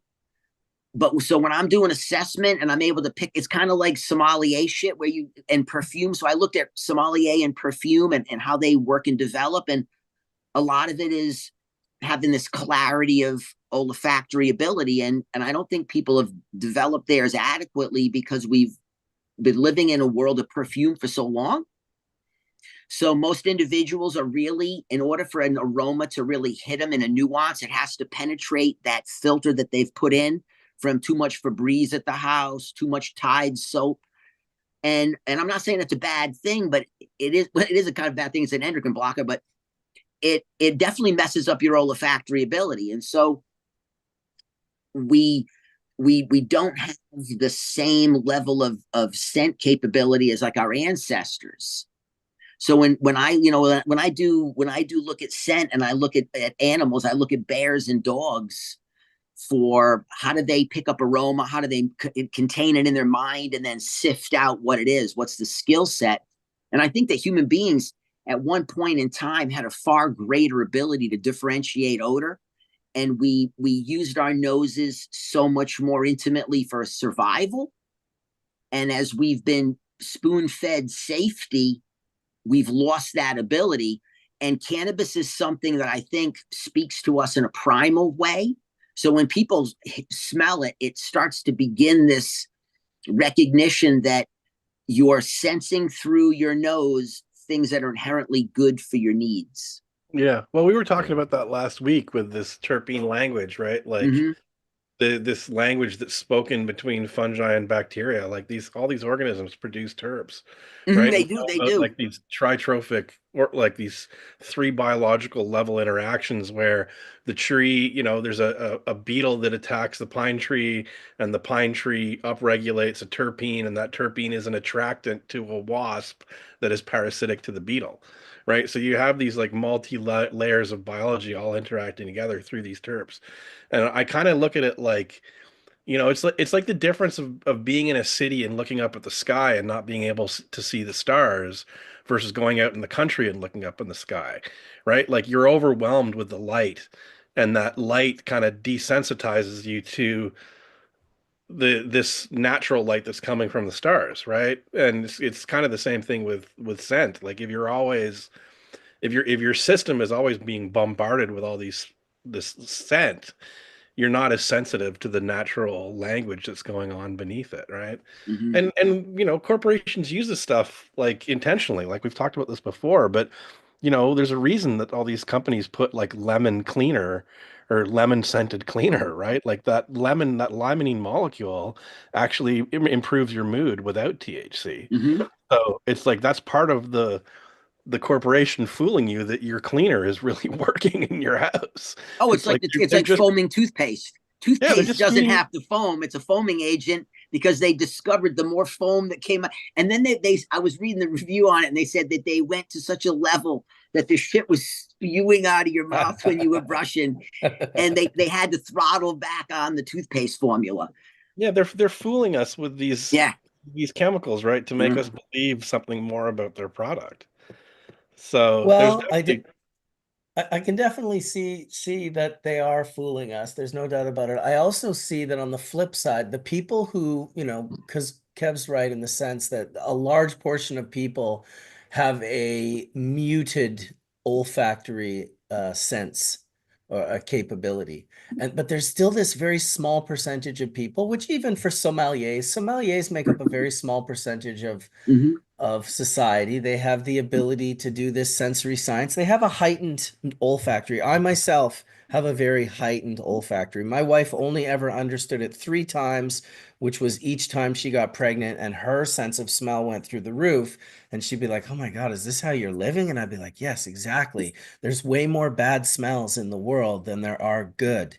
So when you create a heightened sense of smell and olfactory, it's not necessarily all like butterflies and rainbows. There's No. like a bunch of bad shit out there that you smell in a deeper way, the same way you can smell these compounds in a deeper way. So yeah, it's interesting. I think a lot of the people in the hash world in particular, people like Nick T, people like Matt Rise, people like myself, people like obviously Skunkman Sam, people that just have this incredible olfactory, they know what they're looking for, so they're more likely to find it. And that regardless if they're Sam and they, are the super anomaly and go and collect seeds and breed and do all the work themselves, or if they're more like myself or Matt or Nicotine, who are people that could find the fire. We always like magnetically would find it. And that's why, the three of us in particular made spectacular hashes because we linked up with people. I mean, like Subcool. Shit, Frenchie was another one for that matter. Subcool, say whatever you want about him, man. That guy was the homie, and every cultivar I ever grabbed from him and ran through bags turned to water. It was just full melt hash. So, got to give my shout out to the TGA weed nerds. Has anybody here lost their sense of smell? I actually lost my sense of smell for a decade Oh my completely. God, that's terrifying, dude. Don't even talk about that. How No. could you? No, it happened to me during the Gulf War. And one day I was sitting, a decade later, I'm sitting at home with my roommate Nate. And guess what's the first thing that I smelled when it turned back on? Weed? Of course, Johnny's like, weed. No, it was a dog fart. A dog fuck. I was So when gonna you're say a saying, fart. That's when you hysterical. said, that all smells are not beautiful, I have to concur because, yeah, the overwhelming smells of death that I smelled during combat shut down my smell, and it affected my taste, everything. And then randomly one day, in '99, it just popped back on just randomly. So I, That's so I, I awesome. want to mention that when I had COVID-19 in 2020, I lost my sense of smell completely for a month or two. And I was really, really worried. I said, how am I going to be able to smell weed again? And yeah, but it, it it's normal again, which is, yeah, some people say I have a super nose, which I guess is useful in the perfume industry. I was just Or going to say that, Sam. It's the perfume is what I studied because I was just curious. So like when you talk about olfactory ability, where's it really measured? And it was in people that smell food, but it was in perfume because a perfume, the commonality among the best perfume developers, people that could pick up like 70 layers, they could identify 70 different components in something, was that they all were raised in the country. They all had an organic, as a phrase, background. That none of them that were premium at any of these houses that make perfume, none of their top people in any of them came from the city. It was that they're from birth, their olfactory memory was developed from this myriad of aromas that were constantly pulsating because it was living material creating it. So releasing different molecular waves as they off gas through the day and collected at night. So the amount of overall information these people received from where they were raised gave them a memory that lets them identify and recreate that.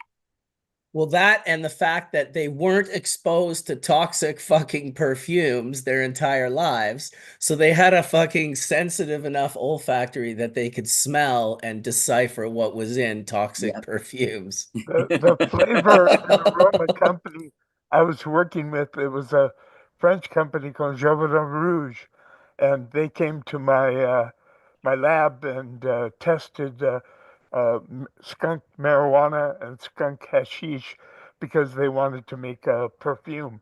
And I told him I had almost 100 terpenes that I was using for my FID GC analysis, and they told me they they had I think it was 12,000 or something like that terpenes in their collection, standard. Wow. Damn, they flexed on you, Sam. I think it's They seems did analyze my skunk hash and my and they identified I think it was 60 or 70 or 80 different peaks, which I found interesting. Go ahead, Brian. Best Friend Farms in the house. Welcome, homie. Hey there. Right in line with what Sam was just like talking about, where there's the seeking out of the skunk profile and where he's, finding so many is really interesting. But I just also interesting seems the pull to say like foul, raunchy, or disgusting really terps that come in, to cannabis or hash that actually have a pleasant pleasant pull for people into cannabis, where you don't really see that. I don't in other places. I guess with cheese would be one, and I'm sure there are other places where the raunchy terps take over and actually pull people in and attract them. A friend of mine in the Bay Area got a variety from Afghanistan, and he named it KGB, like the Russian secret police. And two things that was interesting about that variety. Number one was it smelled like rotten meat. I mean, really foul. The second thing that was interesting was if you got any resin on your fingers or your hands would break out with a rash temporarily. If you got it anywhere near your eyes, you would lose your vision and your eyes would get all puffy for like half an hour, an hour. But what was really funny was when you dried the weed a couple of weeks and outgassed it, then you could manicure it with no trouble with your hands or your face. So it was, I don't know if it was a terpene or a thiol because I didn't have the equipment back in those days because this was in the 70s.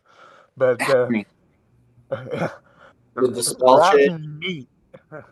Did that smell change, Sam, once it cured? Did it go still to rotten meat, or was it a different No, smell? it didn't. It smelled vaguely like rotten meat, but nothing like before. And yeah, it just tasted more like some sort of an Afghan skunky type. But yeah, I mean, it would gag me if I smelled it.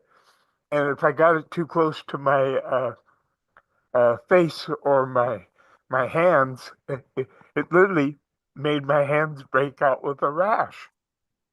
Holy shit. It's Did the other people- durian of weed. Yeah. Ooh, that one's raunchy.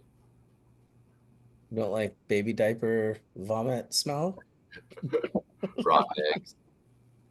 Dude, I want to show your piatella again because we were doing that, and I want you to explain what it is while I'm showing it because yeah, Brian's just been having all sorts of fun with like curing out full melt bubble. This is like a 6-star bubble hash that he's cutting up with his knife right now. Tell us about this thing, dude. So good. What do you want to hear about it? Just like what it is, or what? Yeah, just how you went about doing it, what it smells like. I want to know what it smells like. There's my piece you're cutting. Look at that. Twice as fat as all the others. That's a really nice looking hash. Thank you. So this one here is actually like really savory, sharp, I would put it. There's no sweet to it. So the gas mask that I work with for like 5 to 6 years and 4 or 5 generations, 4 solid, kind of like working within those. I brought back a BX2 male to the GMO clone.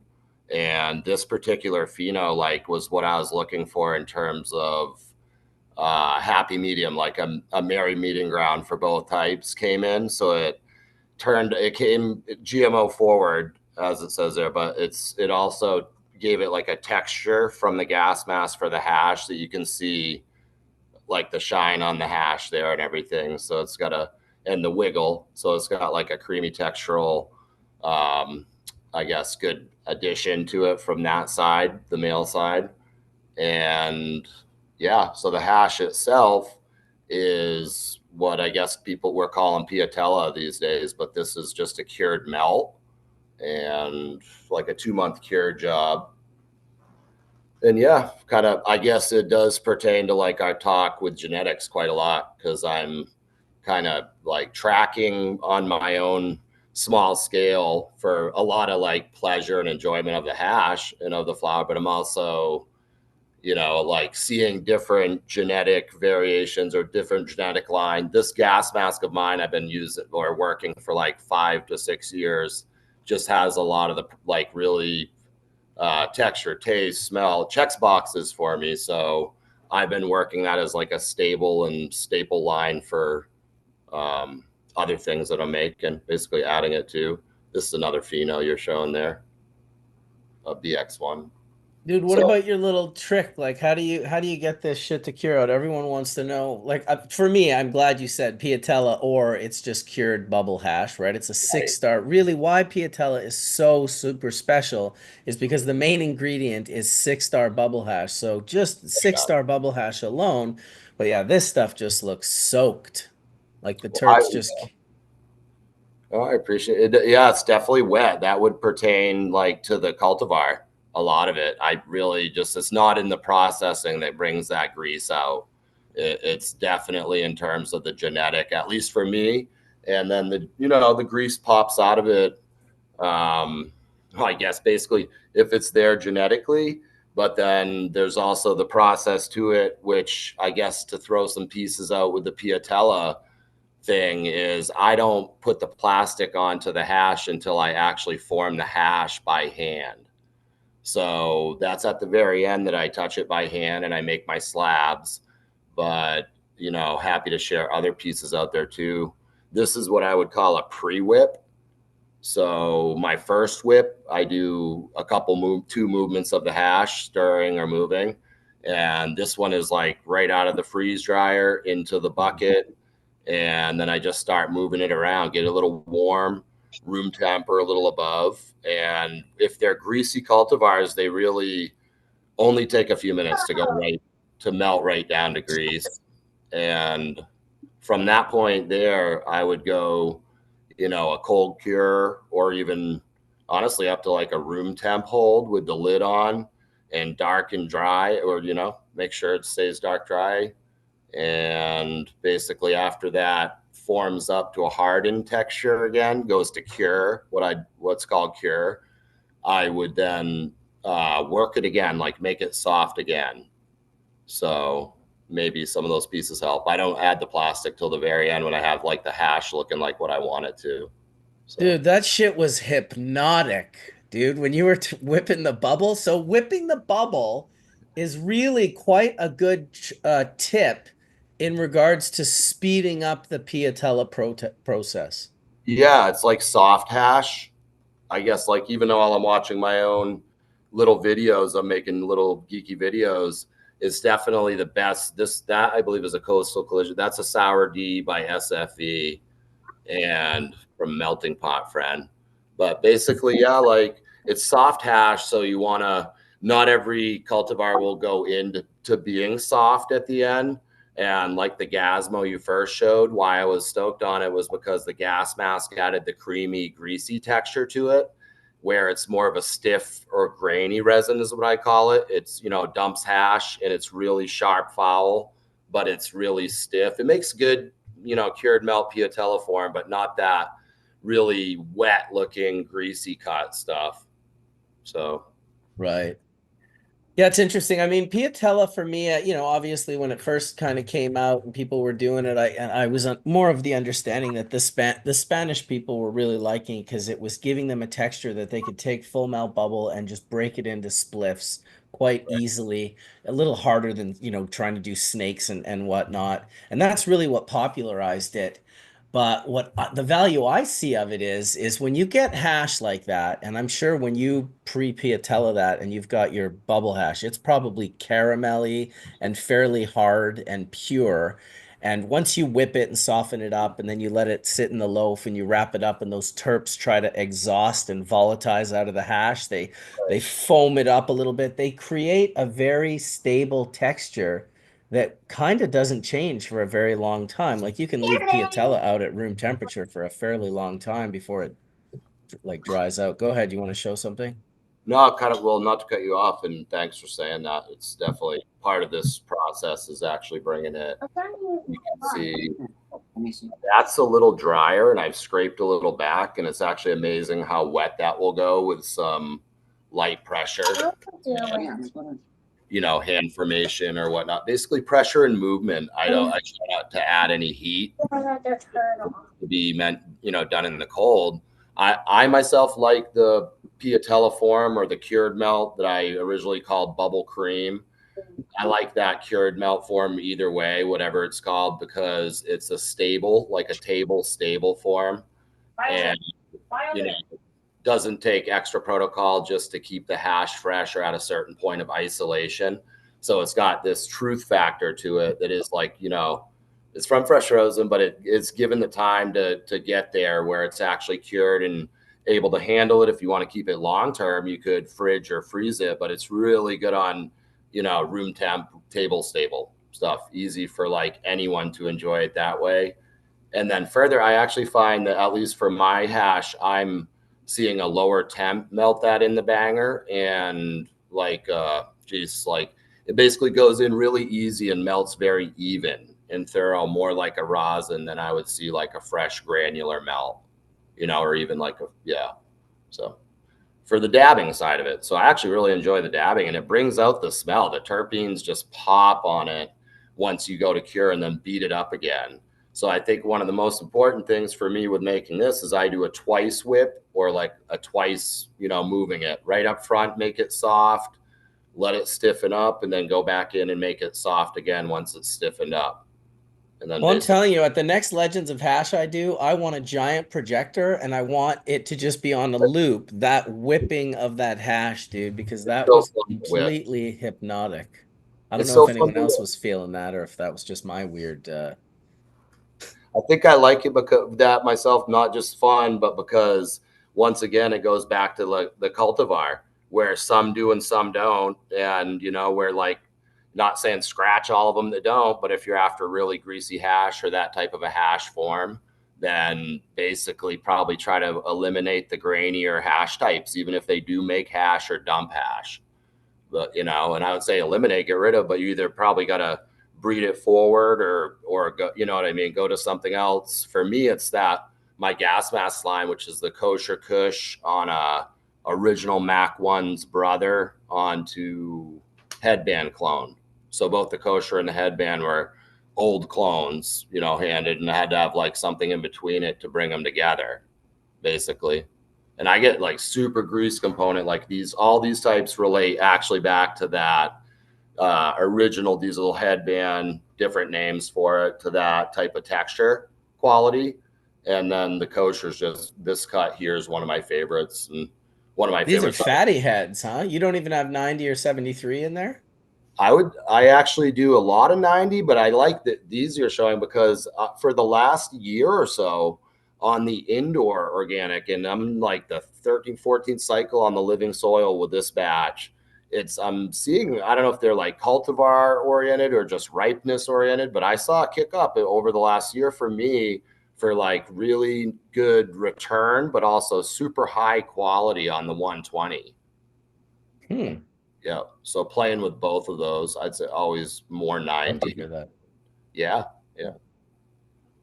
Seems like trichome production is ever changing. There's definitely was a point where people weren't collecting like 180 and 190 micron heads that were melting and boiling at when being lit up. So very nice. That is absolutely beautiful. That is kind of like the end result right there in a nutshell. Everything we've been talking about, from flavor profiles and breeding and growing and relationships and storytelling. It's like that shit right there. Oh, enough said. Mic Yeah, drop. Truth hash. I'm almost certain everyone on this panel right now wants that hash. Can we get a raise of hands on everyone that wants that hash? Nice. You guys are too kind. I would happily share, at least digitally, try to share some here. I think I got a little slab I can share up on there. You know, some more Gazmo. Let's see what we got here. Thank you. Appreciate that. I'll just grab a little bit. Hash that good, Brian, and you saying culture really making my day. You guys make my day every time. You get to do a nice fresh dab now. Do an extra, a triple. Yeah, that was a beautiful grab.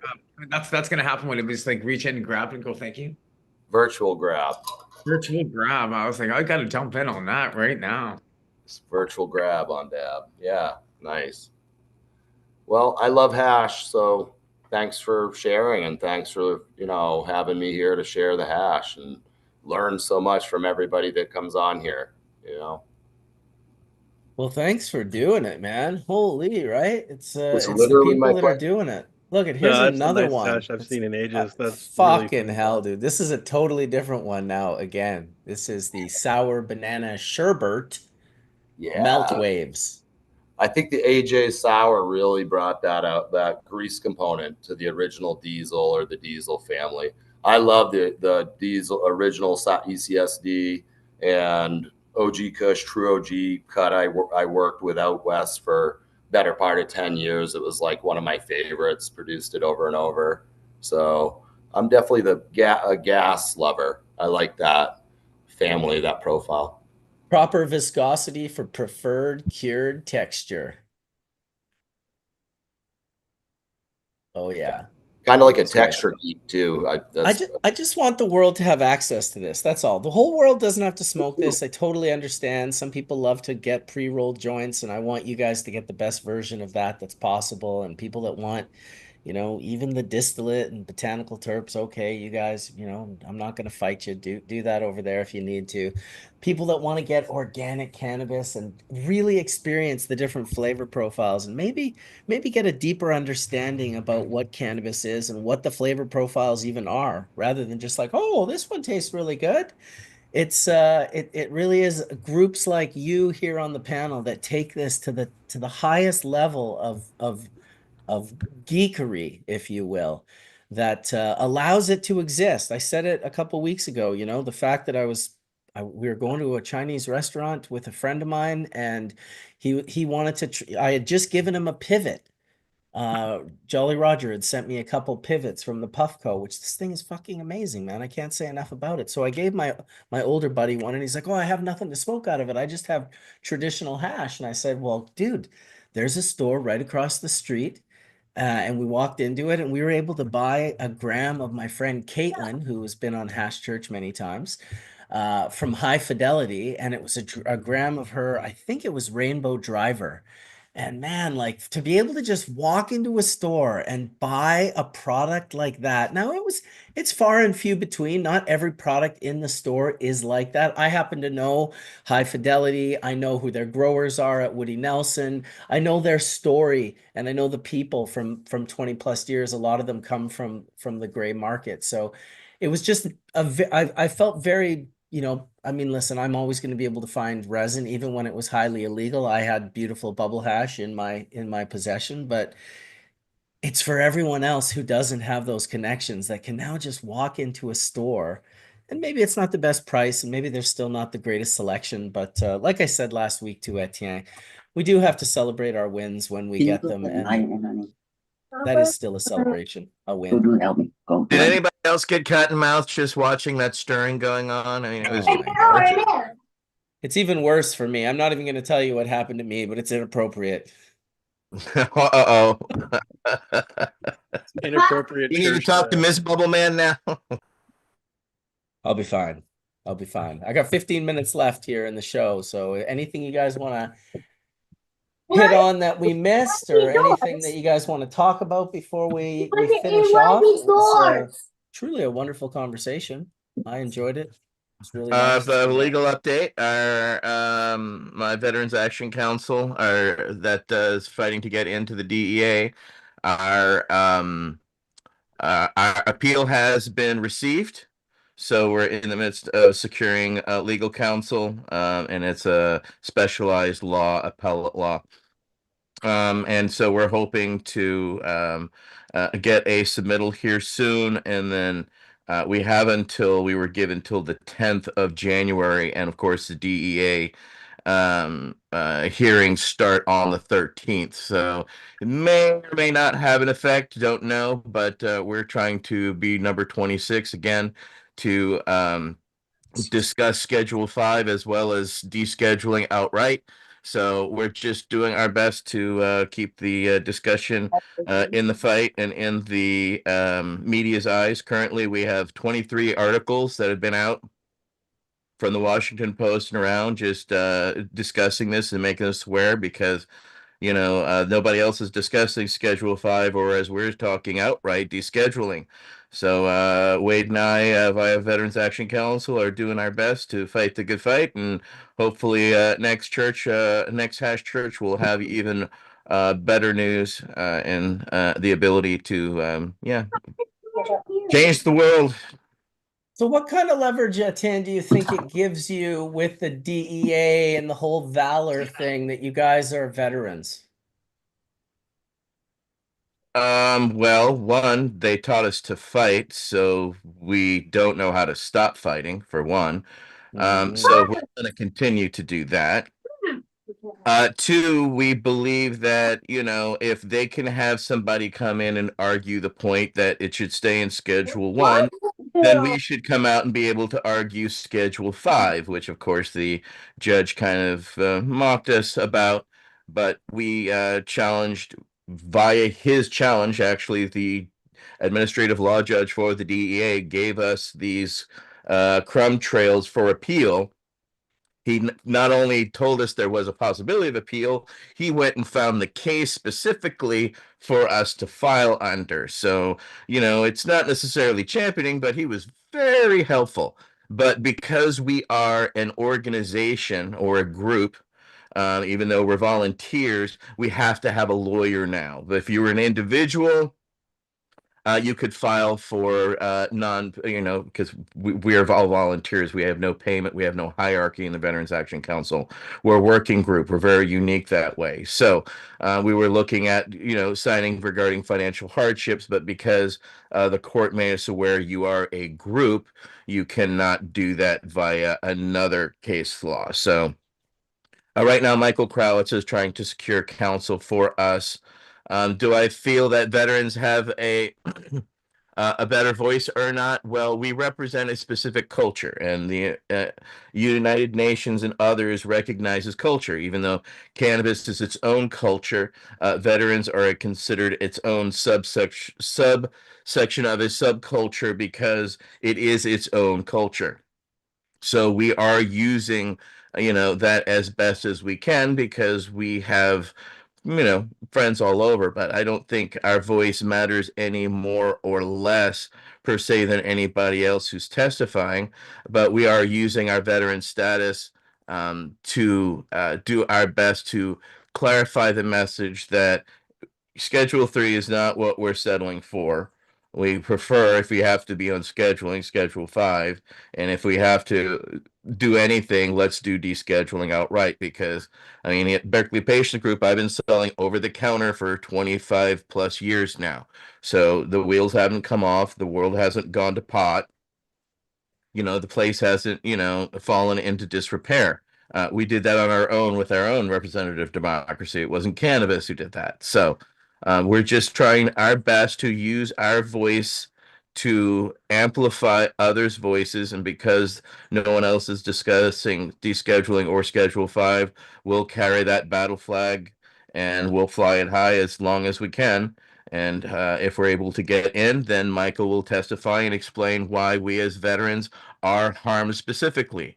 We are just pointing out a specific on why we feel we are specifically a representative group that has standing, right? That's the only reason you can testify, is they feel you have standing.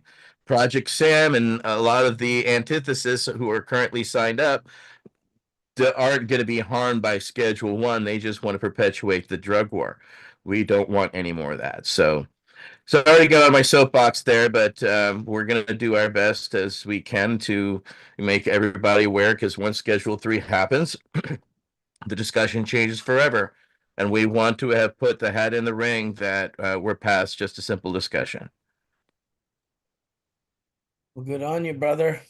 Always, well, you've been fighting the good fight for a very long time. Someone's got to do it. And like you said, someone with standing. They're not going to listen to me. I'm just up in Canada, or in the US's 51st state. Oh, that's hilarious. Hey, With, come here. with What's Governor your dog's Trudeau. name? You have to tell us your dog's name. Oh, he's not my dog. He's a friend's dog. I'm just kind of the day caretaker when they go to work. Did anyone get a little bit of a Teddy's Monty a cutie, Python, really good boy. Monty Python vibe from that? He's not my dog. Oh, does your dog bite? Does your dog bite? No, monsieur. No, Not my monsieur. dog. I thought you said your dog didn't bite. That is not my dog, monsieur. Peter So Sellers. good. Dude, Pink Peter Panther, Sellers wasn't was the best. Yeah, it was the Pink Panther, exactly.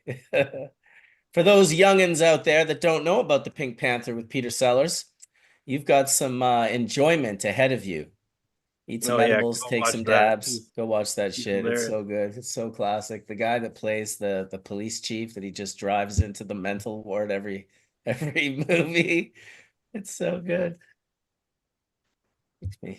Makes me think of my old man. Used to watch Peter Sellers movies with him. Another good one is The Party, where he doesn't play Inspector Clouseau, but he plays this Indian gentleman, and it is also very good. Peter Sellers is classic. There's a story with him and the drummer from Led Zeppelin, John Bonham, in a restaurant, just causing absolute mass hysteria, trashing the place, throwing food everywhere. He was a genius comedian. Peter Sellers was. All of his stuff is fantastic. Yeah, it was definitely from a very specific time, but it was also very specifically timeless. Few Saturdays left before the end of 2024. I mean, Sundays That's left. true. That's true, Johnny B. We got That's two true. Sundays left, and look at how far, and like really celebrate how far we've come just in this 1 year. It's like, wow, man. I just looked behind me. It's like, yeah, there's only 2 Sundays left, right? We got the 22nd and the Well, 20th. what we see behind you is your book, and congratulations on making Amazon. What was it, bestseller list there? Congratulations, Johnny B. Look at you, renowned author now. Yeah, it's if I wrote it down. I said I was wanting to publish a book. I want to become a #1 bestseller about the story about how cannabis helped save my life, right? And was a huge part of my recovery and the people, and it came on that day. It was the same day I gave with Desi when I wrote it down. It was a senior leader for Tony, and my book became a #1 bestseller. I can't believe it happened on that day, and I did it 4 years later. So, you know what? It's important to get your information out there and do what you love, and make sure you share it with the people who can benefit from it. And that's what we all do here. Everybody here is sharing their passion and their knowledge. Every one of you guys, you know, it's Hey, listen, I was out in BC recently. I went and stayed with Johnny for a few days, and I was so impressed by what he's got going on, and just the hustle and the AI things that he's doing, and the push-ups and everything. He's really basically built this for us. So this would come out with a 3-5-7 kind of program things, and it's gonna really help anybody in the industry be able to guide them and use it as an intelligence to help. So I've had a lot of fun being able to work on this, as Ryan knows. So I look forward to being able to offer you Yeah, some tools. we talked earlier about what AI can and can't do. It's important to remember this is just the beginning, Yeah. right? It's kind of like, think of like what Atari was when it was like, whatever, 16-bit computing or whatever. Like we've really, this thing is just going to get better and better and better. And don't be afraid of these tools. Learn to use them. There's so many people that are just like so judgmental about what they are, and they're scared of how they're going to get replaced. These things aren't going to replace us. They're going to make our lives better. And someone said it earlier about like prompt engineering, right? Like with my AI, we're doing the training on it, and the results, like some people come in, I've handed the testing out, the beta out to a few people, and some people come in and they ask like silly questions like, who's the greatest cannabis breeder of all time? And then you get other people that are asking about doubled haploids and really advanced techniques, and like the quality of the response is directly proportional to the quality of the question. So if you use it for silly questions, you're going to get silly answers. But if you use it for really intelligent questions, you'll be blown away by what these things can do. And they're not replacing you in the captain's seat, but they're going to be a really helpful co-pilot. And I really I'm really impressed with how they are so far. And you know, start getting to use one. We're going to build one for Sam. We're going to get a Sam clone. And yeah, these things are going to be some pretty cool tools for the community to use. I think people will be impressed. Most important part here, loop, and that's going to be the biggest part of what we have here, and being able to use human in the loop. And with it comes down to prompt engineering. It's a lot of fun, and it can just show certain ways to personalize your GTP first, so it actually starts guiding you along, and have specific things for that. I'm willing to give it to anybody because it really just gives you the context and the contrast of what it can do for you. And then you can start, basically when you open up a paid account, it becomes your guide, and over time it gets used to everything that you put into it. And I treat it as Rhinos. I named mine Q from with Star Trek, right? I was like, I got a Q now because it made it fun. So I have dialogue with my GTP, and then I create other, like if you go to a doctor, if you got something wrong, they send you to a specialist, especially if they send you to a surgeon. So that's basically what I've been creating, is specialists in different areas within the industry, taking my knowledge and building custom agents to serve, which is say, like one mark, I did one for Resin Master. I also have one for LED lights and stuff like that. So you build them for that specific area that you want to have a topic on, and then you get more information. When you go to a restaurant, you don't have the person sitting your dinner, right? And if you're in a 5-star restaurant, you can have a sous chef, you can have someone doing your desserts, everything. It's the same with AI. You have to start individually looking at that and how it can benefit you, and where it's going to benefit you with anything. We all learn different sectors of what we want to do in life. It's the same thing. Now you just have a super intelligence guiding you in each individual sector that you want to work in. Like, fuck me, like, oh wow, like anything you want to learn and what you're passionate about is going to help you tremendously. So No, let's they're as good as you train them to be, right? So I'd love to see Brian, Best Friend Farms making one for the hash. Like they're incredible. Like they really are. If you take and you start feeding it with the information that you have, they learn, and then they're just, they're tools to just share and expand. They're incredible. I'd get on them. created guys is I've made them so they're super intelligent, so it's learning at every second, so it's always evolving, right? So the more that you use it, the more evolved it gives you more context and contrast to what you're looking at. So yeah, it's amazing how these tools are actually now getting more and more smarter, so they can benefit us, so we can grow more faster with the vision that we all have. Remember that we have the vision, human in the we have now a super intelligence to help us get through government bullshit. I got to split, guys. I got to take these kiddos to hockey. So, Dude, thank you. nice Thank- chatting. Thanks Awesome. for having me. It was great to Yeah, see you, Kevin. And Me too. Brian, Thank you so much. It was great to see you guys. Thanks Appreciate you. everyone for coming out. I appreciate all of you, Kev. Appreciate you, Dr. Mark, Wade, Best Friend Farms, Johnny B, Skunkman Sam, Etienne Fontaine, Colin, whose birthday it is today, as well as Mojave. Happy birthday to the both of you guys. And may the full melt bless your bowl sooner than later, everyone that's watching. See you next week.